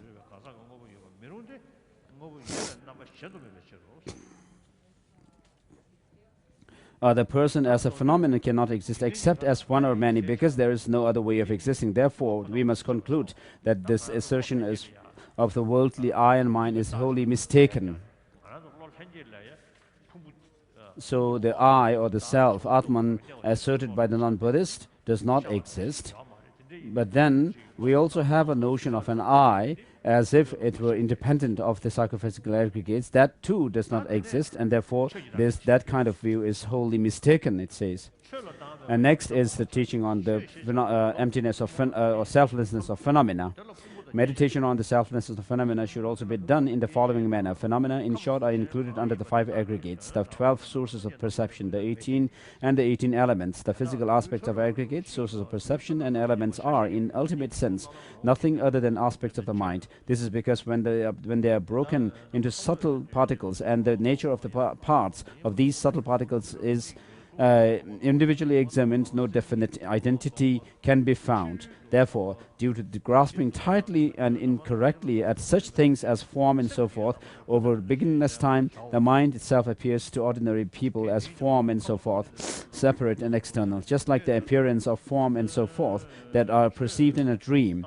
In that in the ultimate sense, form and so forth do not exist separated from being an aspect of the mind should be analyzed. But he who has the thought that the realms are just mind, having understood that everything that is designated as phenomena is only mind, comes to think, when this mind is analyzed specifically, that it is an analysis of nature of phenomena. Thus, he so here the selflessness of phenomena is posited, which is common to the Chittamatrins. So which are also found in certain sutras like Langaravatara Sutra, where they teach there is no external phenomena. And also the Samdhinimochana Sutra teaches the 4 ways of searching and 4 ways of thoroughly finding things. So if you were to check the external phenomena and break them up into their parts, and when you break them apart, of course you do not have the whole. And then finally we come down to the atoms, and then its subatomic particles and so forth. And so if you have some objects which exists as objectively, then we should be able to find that thing when we do such analysis, breaking them up into the parts and try to find them. We will not be able to find them, of course. And therefore, the Chittamatrins say that there is no external phenomena, because there is no partless particles. The different things that appear to us, which become objects of attachment or hatred, are not out there, but it is just mere manifestation of some imprint on our mind. And so because of that imprint manifesting, then we see the objects of attachment and objects of hatred and so forth. And therefore, if you think in that way, that things do not have external object, it is merely the reflection of the imprints of your mind, then it helps to overcome to a certain degree the attachment and hatred towards others. There are grasped as being outside of yourself.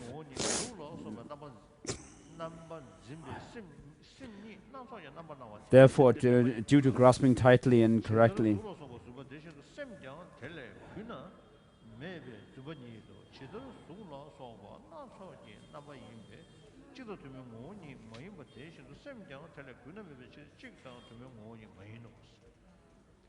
so in the ultimate sense, the mind cannot be real, cannot be real. Of course, when we talk about mind, we talk about a continuity. The continuity comes from the moment by moment connection between the different moments. And so, it's not without any parts. Just as in the external physical matter, you cannot find something which is partless. Likewise, in the mind, you cannot find something which is partless.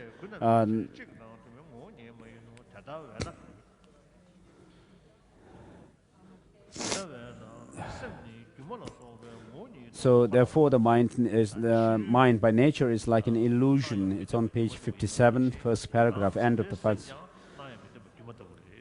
So here, what is shown is that just as the external objects are like illusion, likewise the mind, which is subjective, the subject is also like an illusion. Analyze that, just like the mind, the nature of phenomena too is like an illusion. In this way, when the identity of mind is specifically examined by wisdom, in the ultimate sense, it is perceived neither within nor without. It is also not perceived in the absence of both. Neither the mind of the past, nor that of the future, nor that of the present is perceived. When the mind is born, it comes from nowhere. When it ceases, it goes nowhere. If you ask, nowhere, because it is inapprehensible, indemonstrable, and non-physical. If you ask, what is the entity of that which is inapprehensible, indemonstrable, and non-physical? The heap of jewel states, O Kashyapa, when the mind is thoroughly sought, it cannot be found. And what is not found cannot be perceived, and what is not perceived is neither past, nor future, nor present. Through such analysis, the beginning of the mind is ultimately not seen, the end of the mind ultimately not seen, and the middle of the mind is not ultimately not seen. All phenomena should be understood as lacking an end and a middle, just as the mind does not have an end or a middle. With the knowledge that the mind is without an end or middle, or no identity of mind is perceived. With what is thoroughly realized by the mind too is realized as being empty. By realizing that the very identity which is established as the aspect of the mind, like the identity of physical form and so forth, is all ultimately not perceived. So everything, such as the form or the mind that is within, if you check them, they do not have any ground, they are baseless. So it seems this one shows the emptiness of emptiness. So the emptiness of non-duality of the subject and object itself is empty.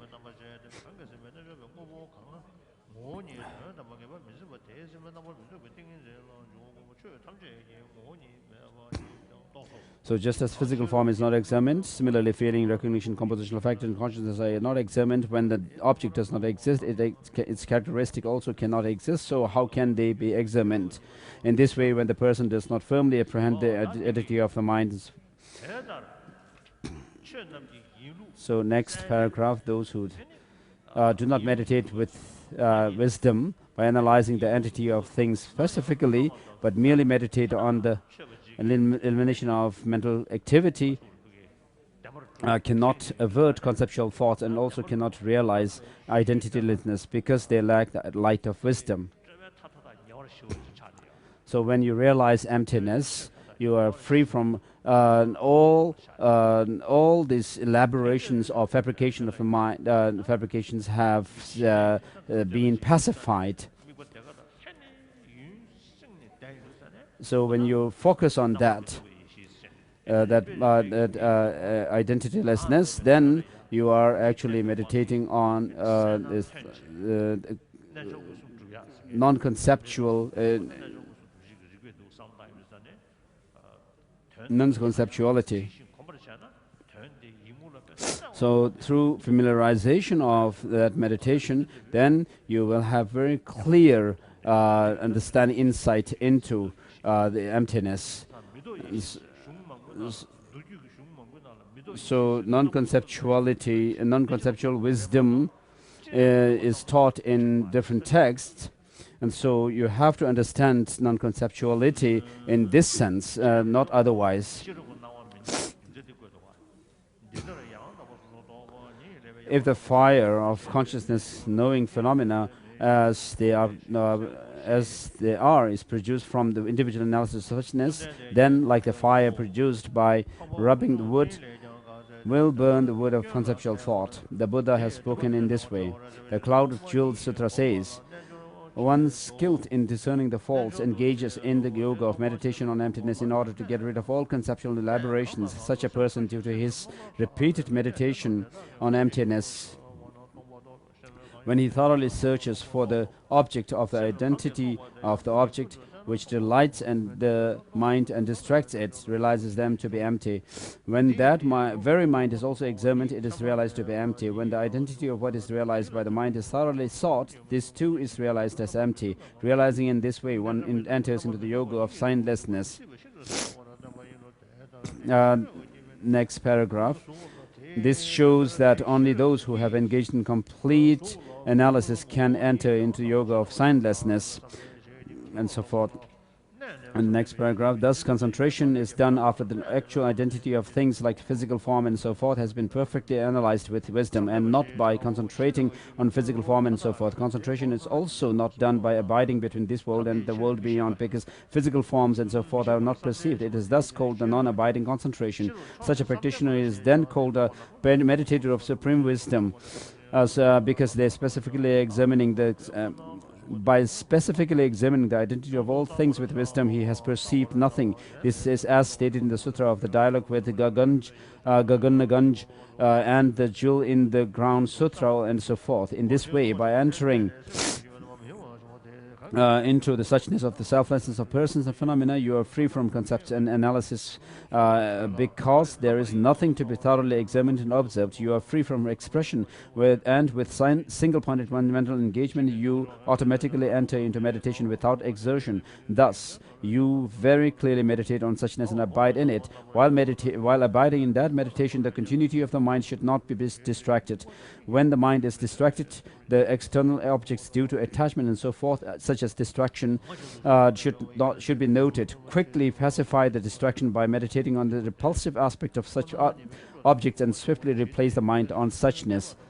If the mind appears to be disinclined to do that, reflecting on the advantages of single-pointed concentration, meditate with delight. The disinclination should be pacified by also seeing the defect of distraction.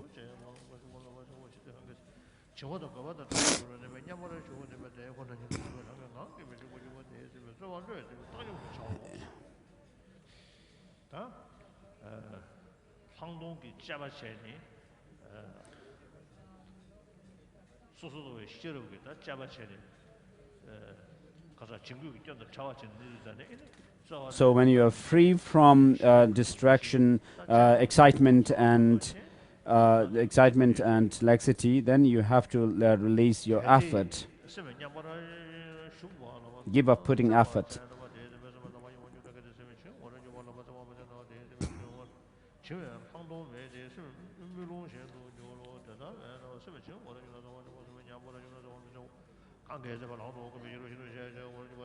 So when the mind becomes dull, apply effort, and when in absorption, effort should be relaxed.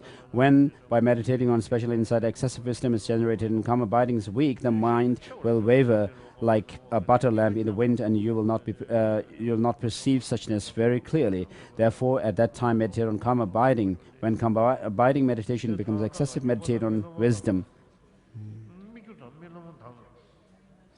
When both are equally engaged, keep still, effortlessly, so long as there is no physical and mental discomfort.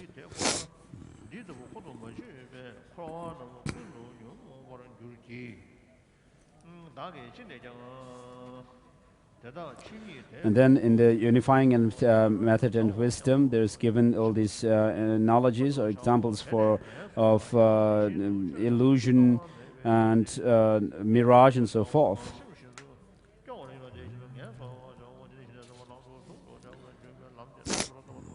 So take rest. Again, in the same way, engage in a single-pointed concentration on the non-appearance of all phenomena. On page 67, a green book, 37, blue book. If the mind is discouraged, then similarly take rest. This is the path of engaging in a union of abiding meditation and special insight. It focuses on the image conceptually and non-conceptually. Thus, through this progress, a yogi should meditate on suchness for an hour, or half a session in the night, or one full session, or for as long as it is comfortable. This is the meditative stabilization, thoroughly discerning the ultimate as taught in the Descent into Lanka Sutra.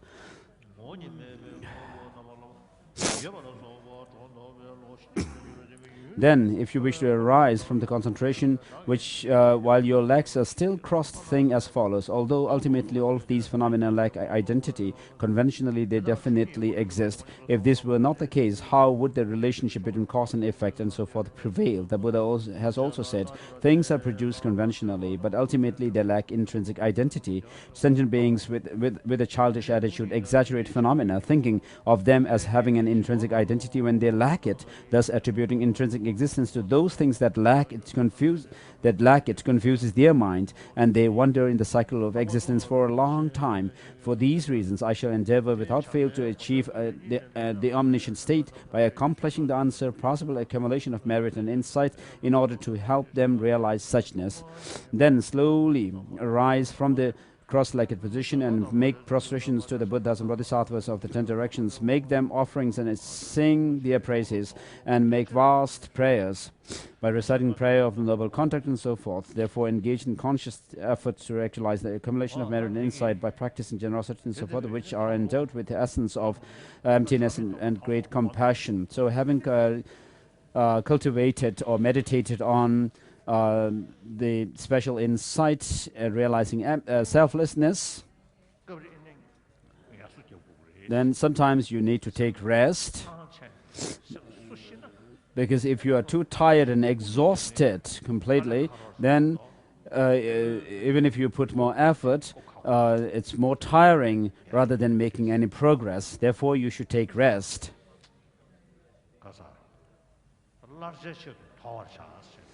So in order to resume the practice again next time, you have to leave the practice for the time being. So when you are tired, you stop your practice, and then when you feel rested, and then you again resume. So therefore, in meditation, in the beginning, it is said you have to sit in meditation in short sessions, but many times. And so, in this way, when you feel tired, you stop the meditation, take rest, and then come back to meditation. And then, as you keep doing this, when you are able to continue your meditation without feeling tired, then you can prolong your session of the meditation. And so, Gongtan Tenpa Drolma says, some people, even without concerned with food and drink, they tend to put too much effort in the beginning in meditation, but then they give up in the end because they are so tired they do not feel like doing meditation at all or study at all. In Gongtan Tenpa Drolma's in the context of what he says, he's talking about the students should not study too hard in the beginning, but take rest. And so, when you do your practice in the beginning, you should have the correct motivation, and then engage in the practice, and then finally dedicate whatever merit you have gained through that practice, and seal the practice, the whole thing, with the understanding of emptiness. And therefore, with the help of, when you meditate on emptiness, with the help of huge amount of merits that comes through the practice of bodhicitta, I mean, it's really effective to give rise to omniscient state of mind, Buddhahood.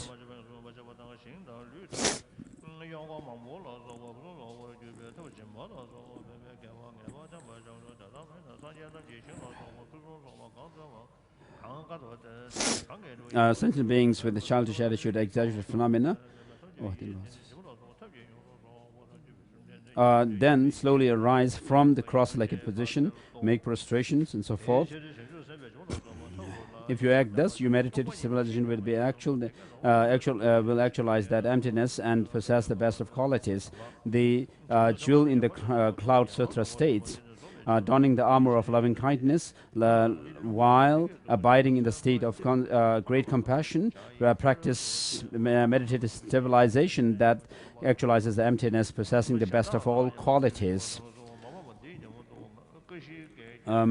What is emptiness possessing the best of all qualities? It is that which is not divorced from generosity, from ethics, from patience, effort, meditative civilization, wisdom, and not divorced from skillful means. Bodhisattvas must rely on virtuous practices like generosity as means to thoroughly ripen all sentient beings, and in order to perfect the place, body, and manifold retinue. If it were not so, what would be the causes of these filths, the filths of the Buddhas and so forth that the Buddhas spoke about? The omniscient wisdom, possessing the best of all qualities, can be accomplished through generosity and other skillful means. Therefore, the Buddha has said that omniscient wisdom is perfected by skillful means. Therefore, bodhisattvas should also cultivate generosity and other skillful means and not only emptiness. The extensive collection of all qualities sutra says, O Maitreya, a bodhisattva has thoroughly accomplished the 6 perfections in order to attain the final fruit of Buddhahood.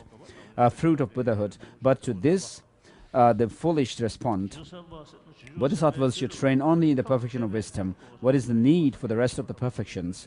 They repudiate the other perfections. Maitreya, what do you think of this? When the king of Kashi offered his flesh to the hawk for the sake of a pigeon, was it a corruption of wisdom? Maitreya replied, this is not so. The Buddha said, Maitreya, bodhisattvas accumulated roots of merit through their deeds in conjunction with the 6 perfections.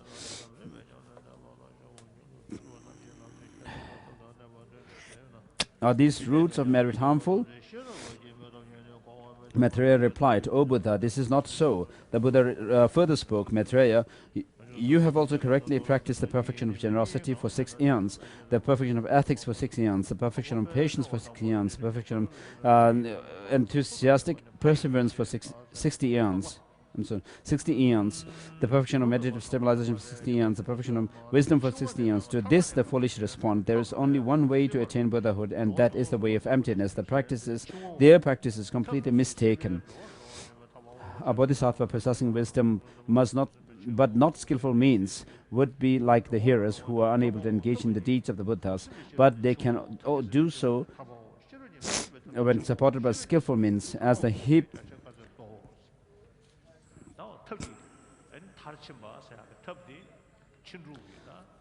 So the perfection of skillful means refers to these practices being complemented by the method part of the practice, and the method part of the practice in turn should be complemented by the skillful means, and therefore they should not be divorced from each other. And so Nagarjuna says, through this merit, may I be able to complete the 2 collections of merit and wisdom, by which may I be able to attain the 2 bodies of the Buddha, the form body and the Dharmakaya. So at that resultant state of Buddhahood, the body and the mind are indivisible, and therefore during the path stage, when you actually train yourself to reach that goal, these 2, the path and the method and the skillful means or wisdom should be combined. And so this is mainly taught in the in Tantra, where these 2, the skillful means and wisdom, are together, in one single entity, as one nature in Tantra.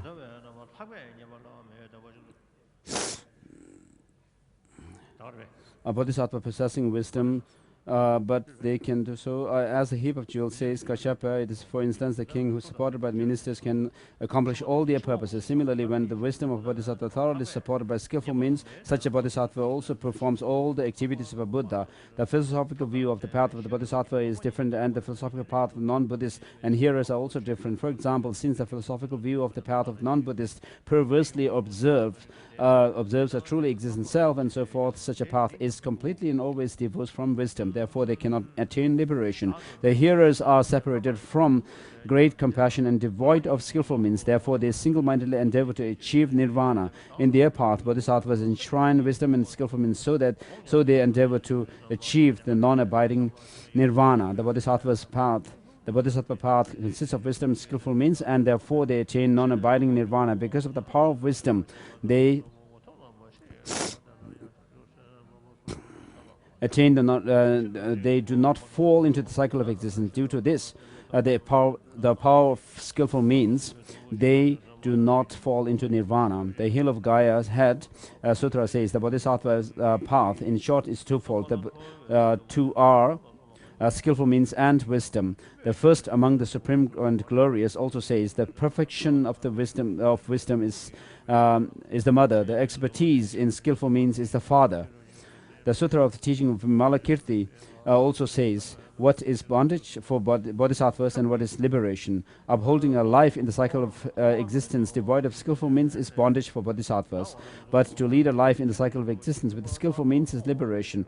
Upholding a life of cyclic existence devoid of wisdom is bondage for bodhisattvas. But to lead a life in cyclic existence with wisdom is liberation. Wisdom not conjoined with skillful means is bondage, but wisdom conjoined with it is skillful means. Skillful means not conjoined with wisdom is bondage, but skillful means conjoined with wisdom is liberation. If bodhisattvas cultivate mere wisdom, they fall to the nirvana desired by hearers. Thus, it is like a bondage, and they cannot achieve non-abiding nirvana.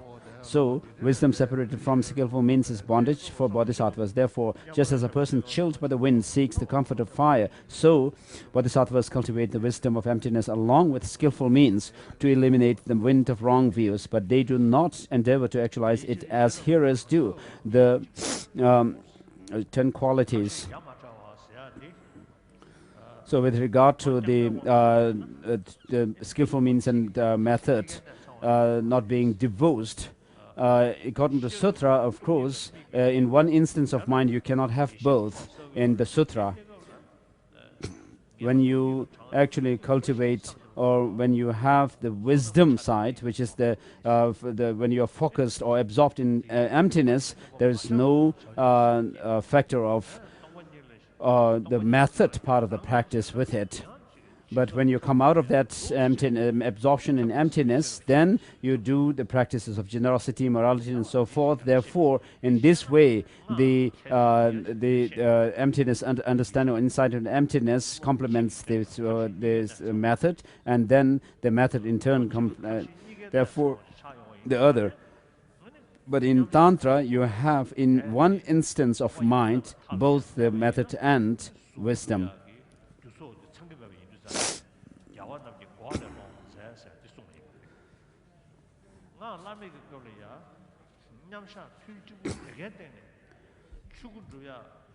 So in Sutrayana, when someone is totally absorbed in emptiness alone for a long time, the Buddhas have to said to raise them from that kind of absorption so that they can engage in the practices of giving and so forth. Whereas in the case of Tantra, even within the instance of one mind, you have both of these, both the skillful means and the wisdom and the method. And therefore it says the bodhisattvas should cultivate both.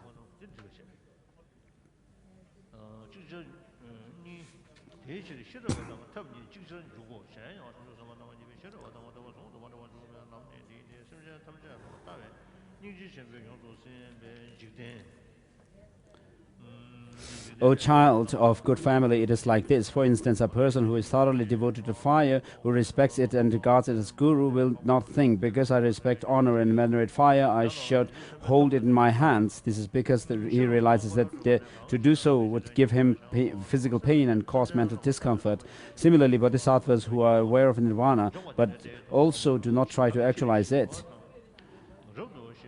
Now, this is because bodhisattvas realize that by doing so, one would be turning away from enlightenment. If they rely merely on skillful means, bodhisattvas will not transcend the ordinary level, and thus there will only be bondage. Therefore, they cultivate skillful means along with wisdom. By the power of wisdom, bodhisattvas transform even the disturbing emotions into nectar, like a poison under tantric spell. There is no need to express the goodness of generosity and so forth, which leads to naturally elevated states of existence, the heap of jewels state. Kashyapa, it is like this. Due to the power of a mantra and medicine, a poison may not cause death. Similarly, since disturbing emotions of bodhisattvas are under the power of wisdom, they cannot cause them downfalls. Therefore, due to the power of skillful means, bodhisattvas do not abandon the cycle of existence. They do not fall to nirvana. Due to the power of wisdom, they eliminate the object misconceived as truly existent, and therefore they do not fall into the cycle of existence. Thus, they attain non-abiding nirvana of Buddhahood alone. The Space Treasure Sutra also says, because of the knowledge of the wisdom, bodhisattvas eliminate all disturbing emotions, and due to their knowledge of skillful means, they do not abandon sentient beings. The Unraveling of Thought Sutra also says, I have not taught that someone who is that someone who is not concerned for the welfare of sentient beings and who is not inclined to realize the nature of composite phenomena will achieve unsurpassed and perfectly accomplished Buddhahood. Therefore, those interested in Buddhahood must cultivate wisdom and skillful means together. So they should not be divorced from each other.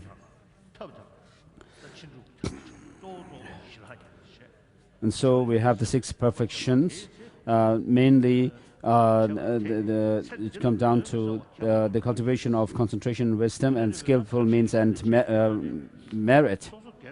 So when you do this practice of wisdom and method, for oneself alone, you can see good changes that are going that go on in one's life.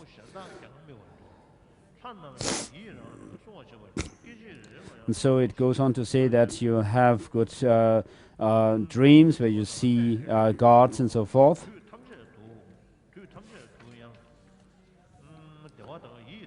So while you are meditating on transcendental wisdom, or while you are in a deep meditative absorption, you engage in skillful means such as practicing generosity.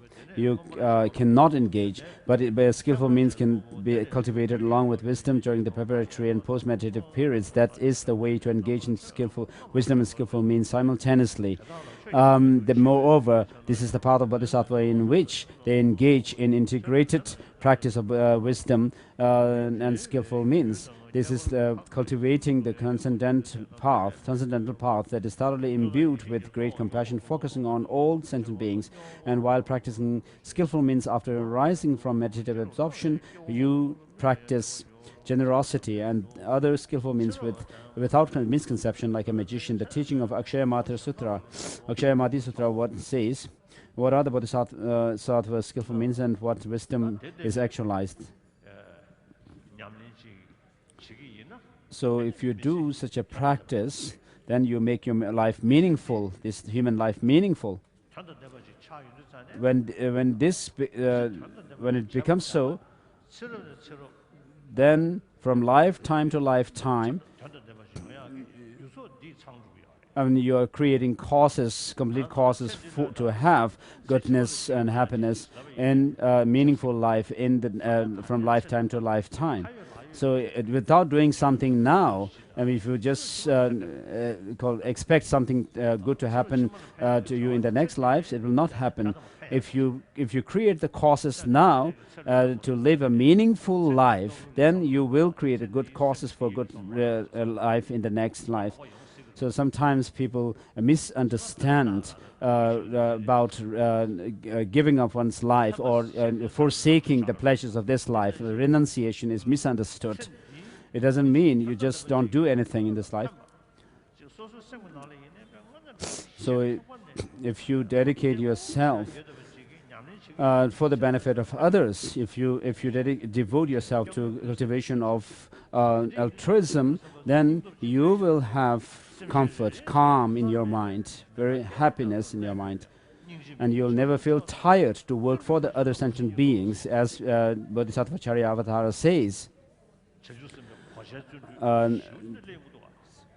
And then there are all kinds of bodhisattva practices of like the armor-like effort and so forth, which for us, of course, in the beginning seemed to be something impossible, very difficult. But then when you familiarize your mind with these practices more and more, and then you will even be able to feel determined to become a sustenance for other sentient beings until the end of space, as Bodhisattva Charya Avatara says.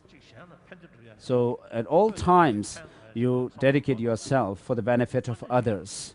If you can do that, then of course the beginning the happiness also sets in for you forever.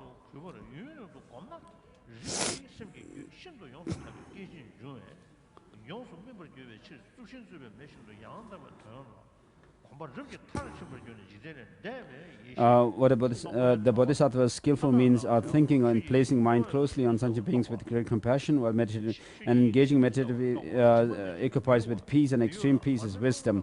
There are many more such references. The chapter on controlling evil forces also says, furthermore, the perfect activities of Bodhisattvas refers to conscious effort by the mind of wisdom and the collection of all meritorious dharma by the mind of skillful means. The mind of wisdom also leads to selflessness, the non-existence of inherently existent sentient beings and of life, sustenance and person, and the mind of skillful means leads to thoroughly ripening all sentient beings. When you have gained direct insight into emptiness, then you have reached the path of seeing, which is referred by the Paragate in the Heart Sutra mantra.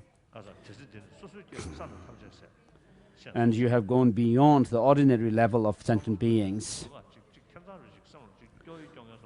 So when you think about these things, it gives you mixed feeling of joy and sadness.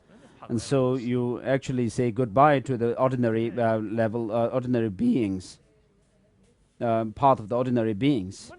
And you have reached what is known as the Arya path, the superior path of superior beings, and then you never feel tired of working for this welfare of sentient beings, and then you in turn call progress along the path of happiness. And so it's amazing.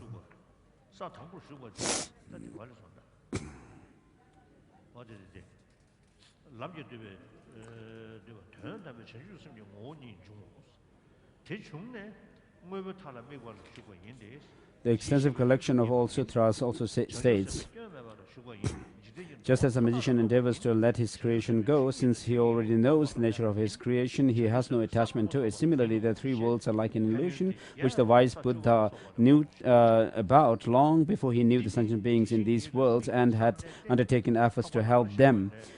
It is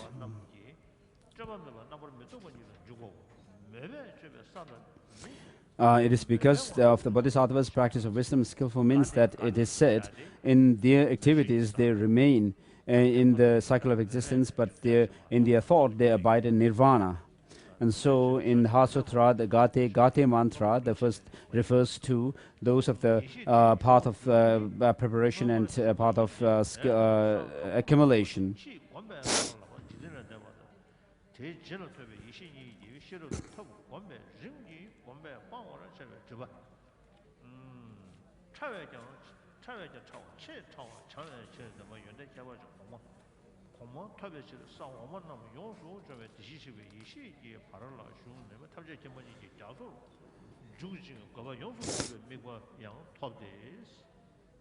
So we are on page 91.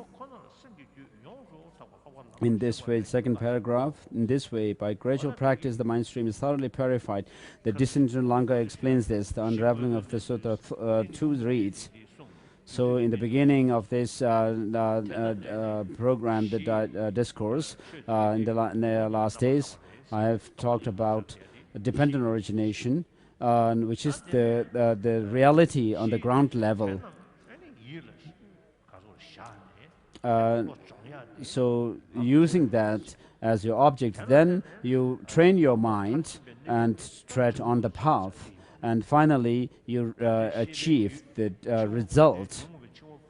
So this mind, which is full of negativities now, which is in bondage now, will become fully liberated in the end through this kind of process of training and transformation. In the professional vehicle, this mind is said to be naturally pure. So everything is naturally empty. So while this is naturally pure, it is also covered by the defilements. So once the defilements are overcome, then you reach enlightenment, and there you attain Svabhavakaya, or the nature body of a Buddha. And therefore you attain Dharmakaya, the wisdom truth body of a Buddha.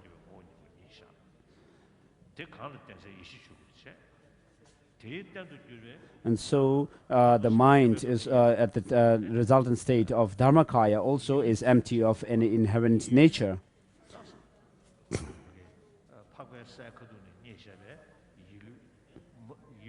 So in the Sutrayana, it is said that at the time of an Arya being, you have a mental body which is said to have become the cause or substantial cause for the Rupakaya at the resultant stage of a Buddha. And the mind is said to go into the Dharmakaya. But in Tantra, as we will cover the day after tomorrow, from day after tomorrow, it is said that the mental body, which is impure, cannot become a substantial cause of a form body of a Buddha. So I feel this is the best reason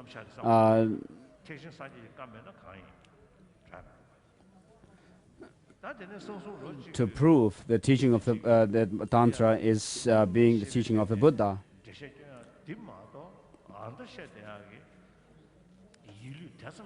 So Tantric teachings are based on the subtlest clear light mind.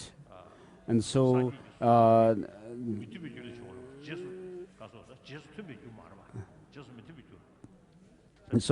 the substantial cause for the form body of a Buddha, as taught in the Sutrayana, is actually not correct, because in that case, then the form body of a Buddha should come. There would be logical fallacy that the form body should come from something which is impure, whereas it is the form body of a Buddha is a pure body.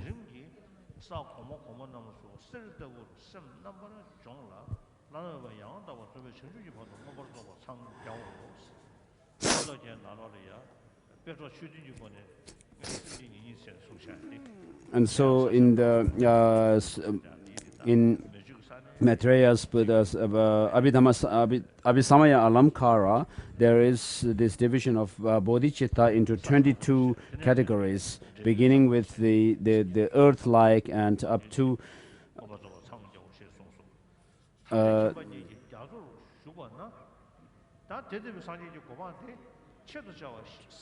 like the cloud, the bodhicitta like the cloud. So the reason why we engage in practices that would lead to Buddhahood is in order to help other sentient beings. Entering the page 91, entering the ocean of omniscience, you possess impeccable jewel-like qualities to sustain sentient beings, and these fulfill your previous positive prayers. The individual then becomes the embodiment of compassion, possessing various skillful means that function spontaneously and work in various emanations in the interest of wandering beings. All wandering beings, in addition, all marvelous attributes are perfected with total elimination of all defilements and their latent potential. All Buddhas abide to help every sentient being. Through such realization, generate faith in the Buddhas, the source of all the wonderful knowledge and qualities. Everyone should endeavor to actualize these qualities. Thus, the Buddha said, the omniscient, transcendent wisdom is produced with compassion as its root, the awakening mind of bodhicitta as its cause, and perfected by skillful means.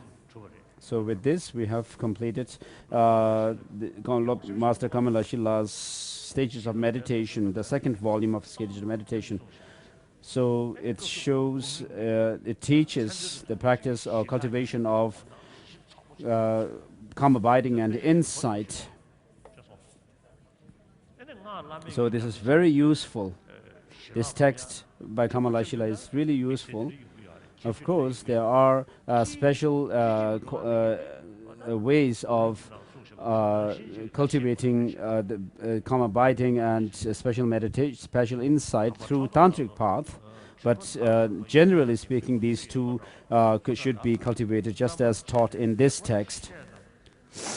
The wise distance themselves from jealousy and others' stains. Their thirst for knowledge is unquenchable like an ocean. They retain only what is proper through discrimination, just like swans extracting milk from water. Thus, scholars should distance themselves from divisive attitudes and bigotry. Even from a child, good words are received. Whatever merit I derive from the exposition of the middle path, this middle path I dedicate for all beings to actualize the path, middle path. The second volume of the Stages of Path by Acharya Kamalashila is completed, translated and edited in Tibetan by the Indian abbot Prajna Varma and monk Geshe De.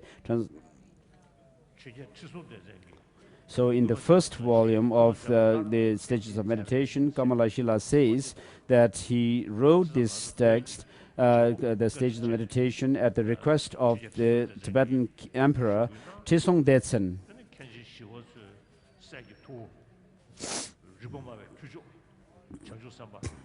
And so Trisong Detsen also invited Shantarakshita, who advised him to actually invite Kamalashila, and he wrote.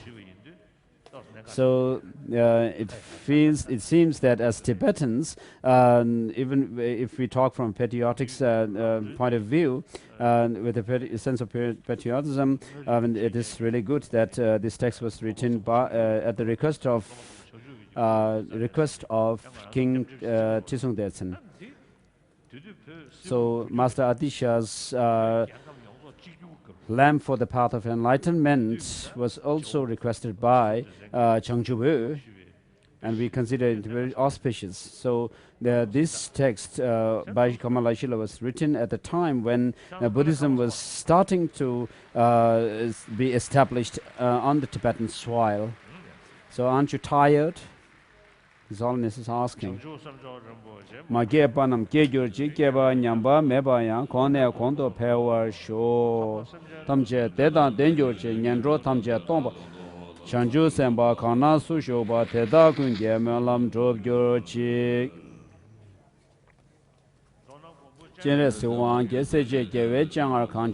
just as Avalokiteshvara has promised to take care of the beings of the land of snows, maybe have the fortune for this to be fulfilled. Through the power of the truth of the three jewels,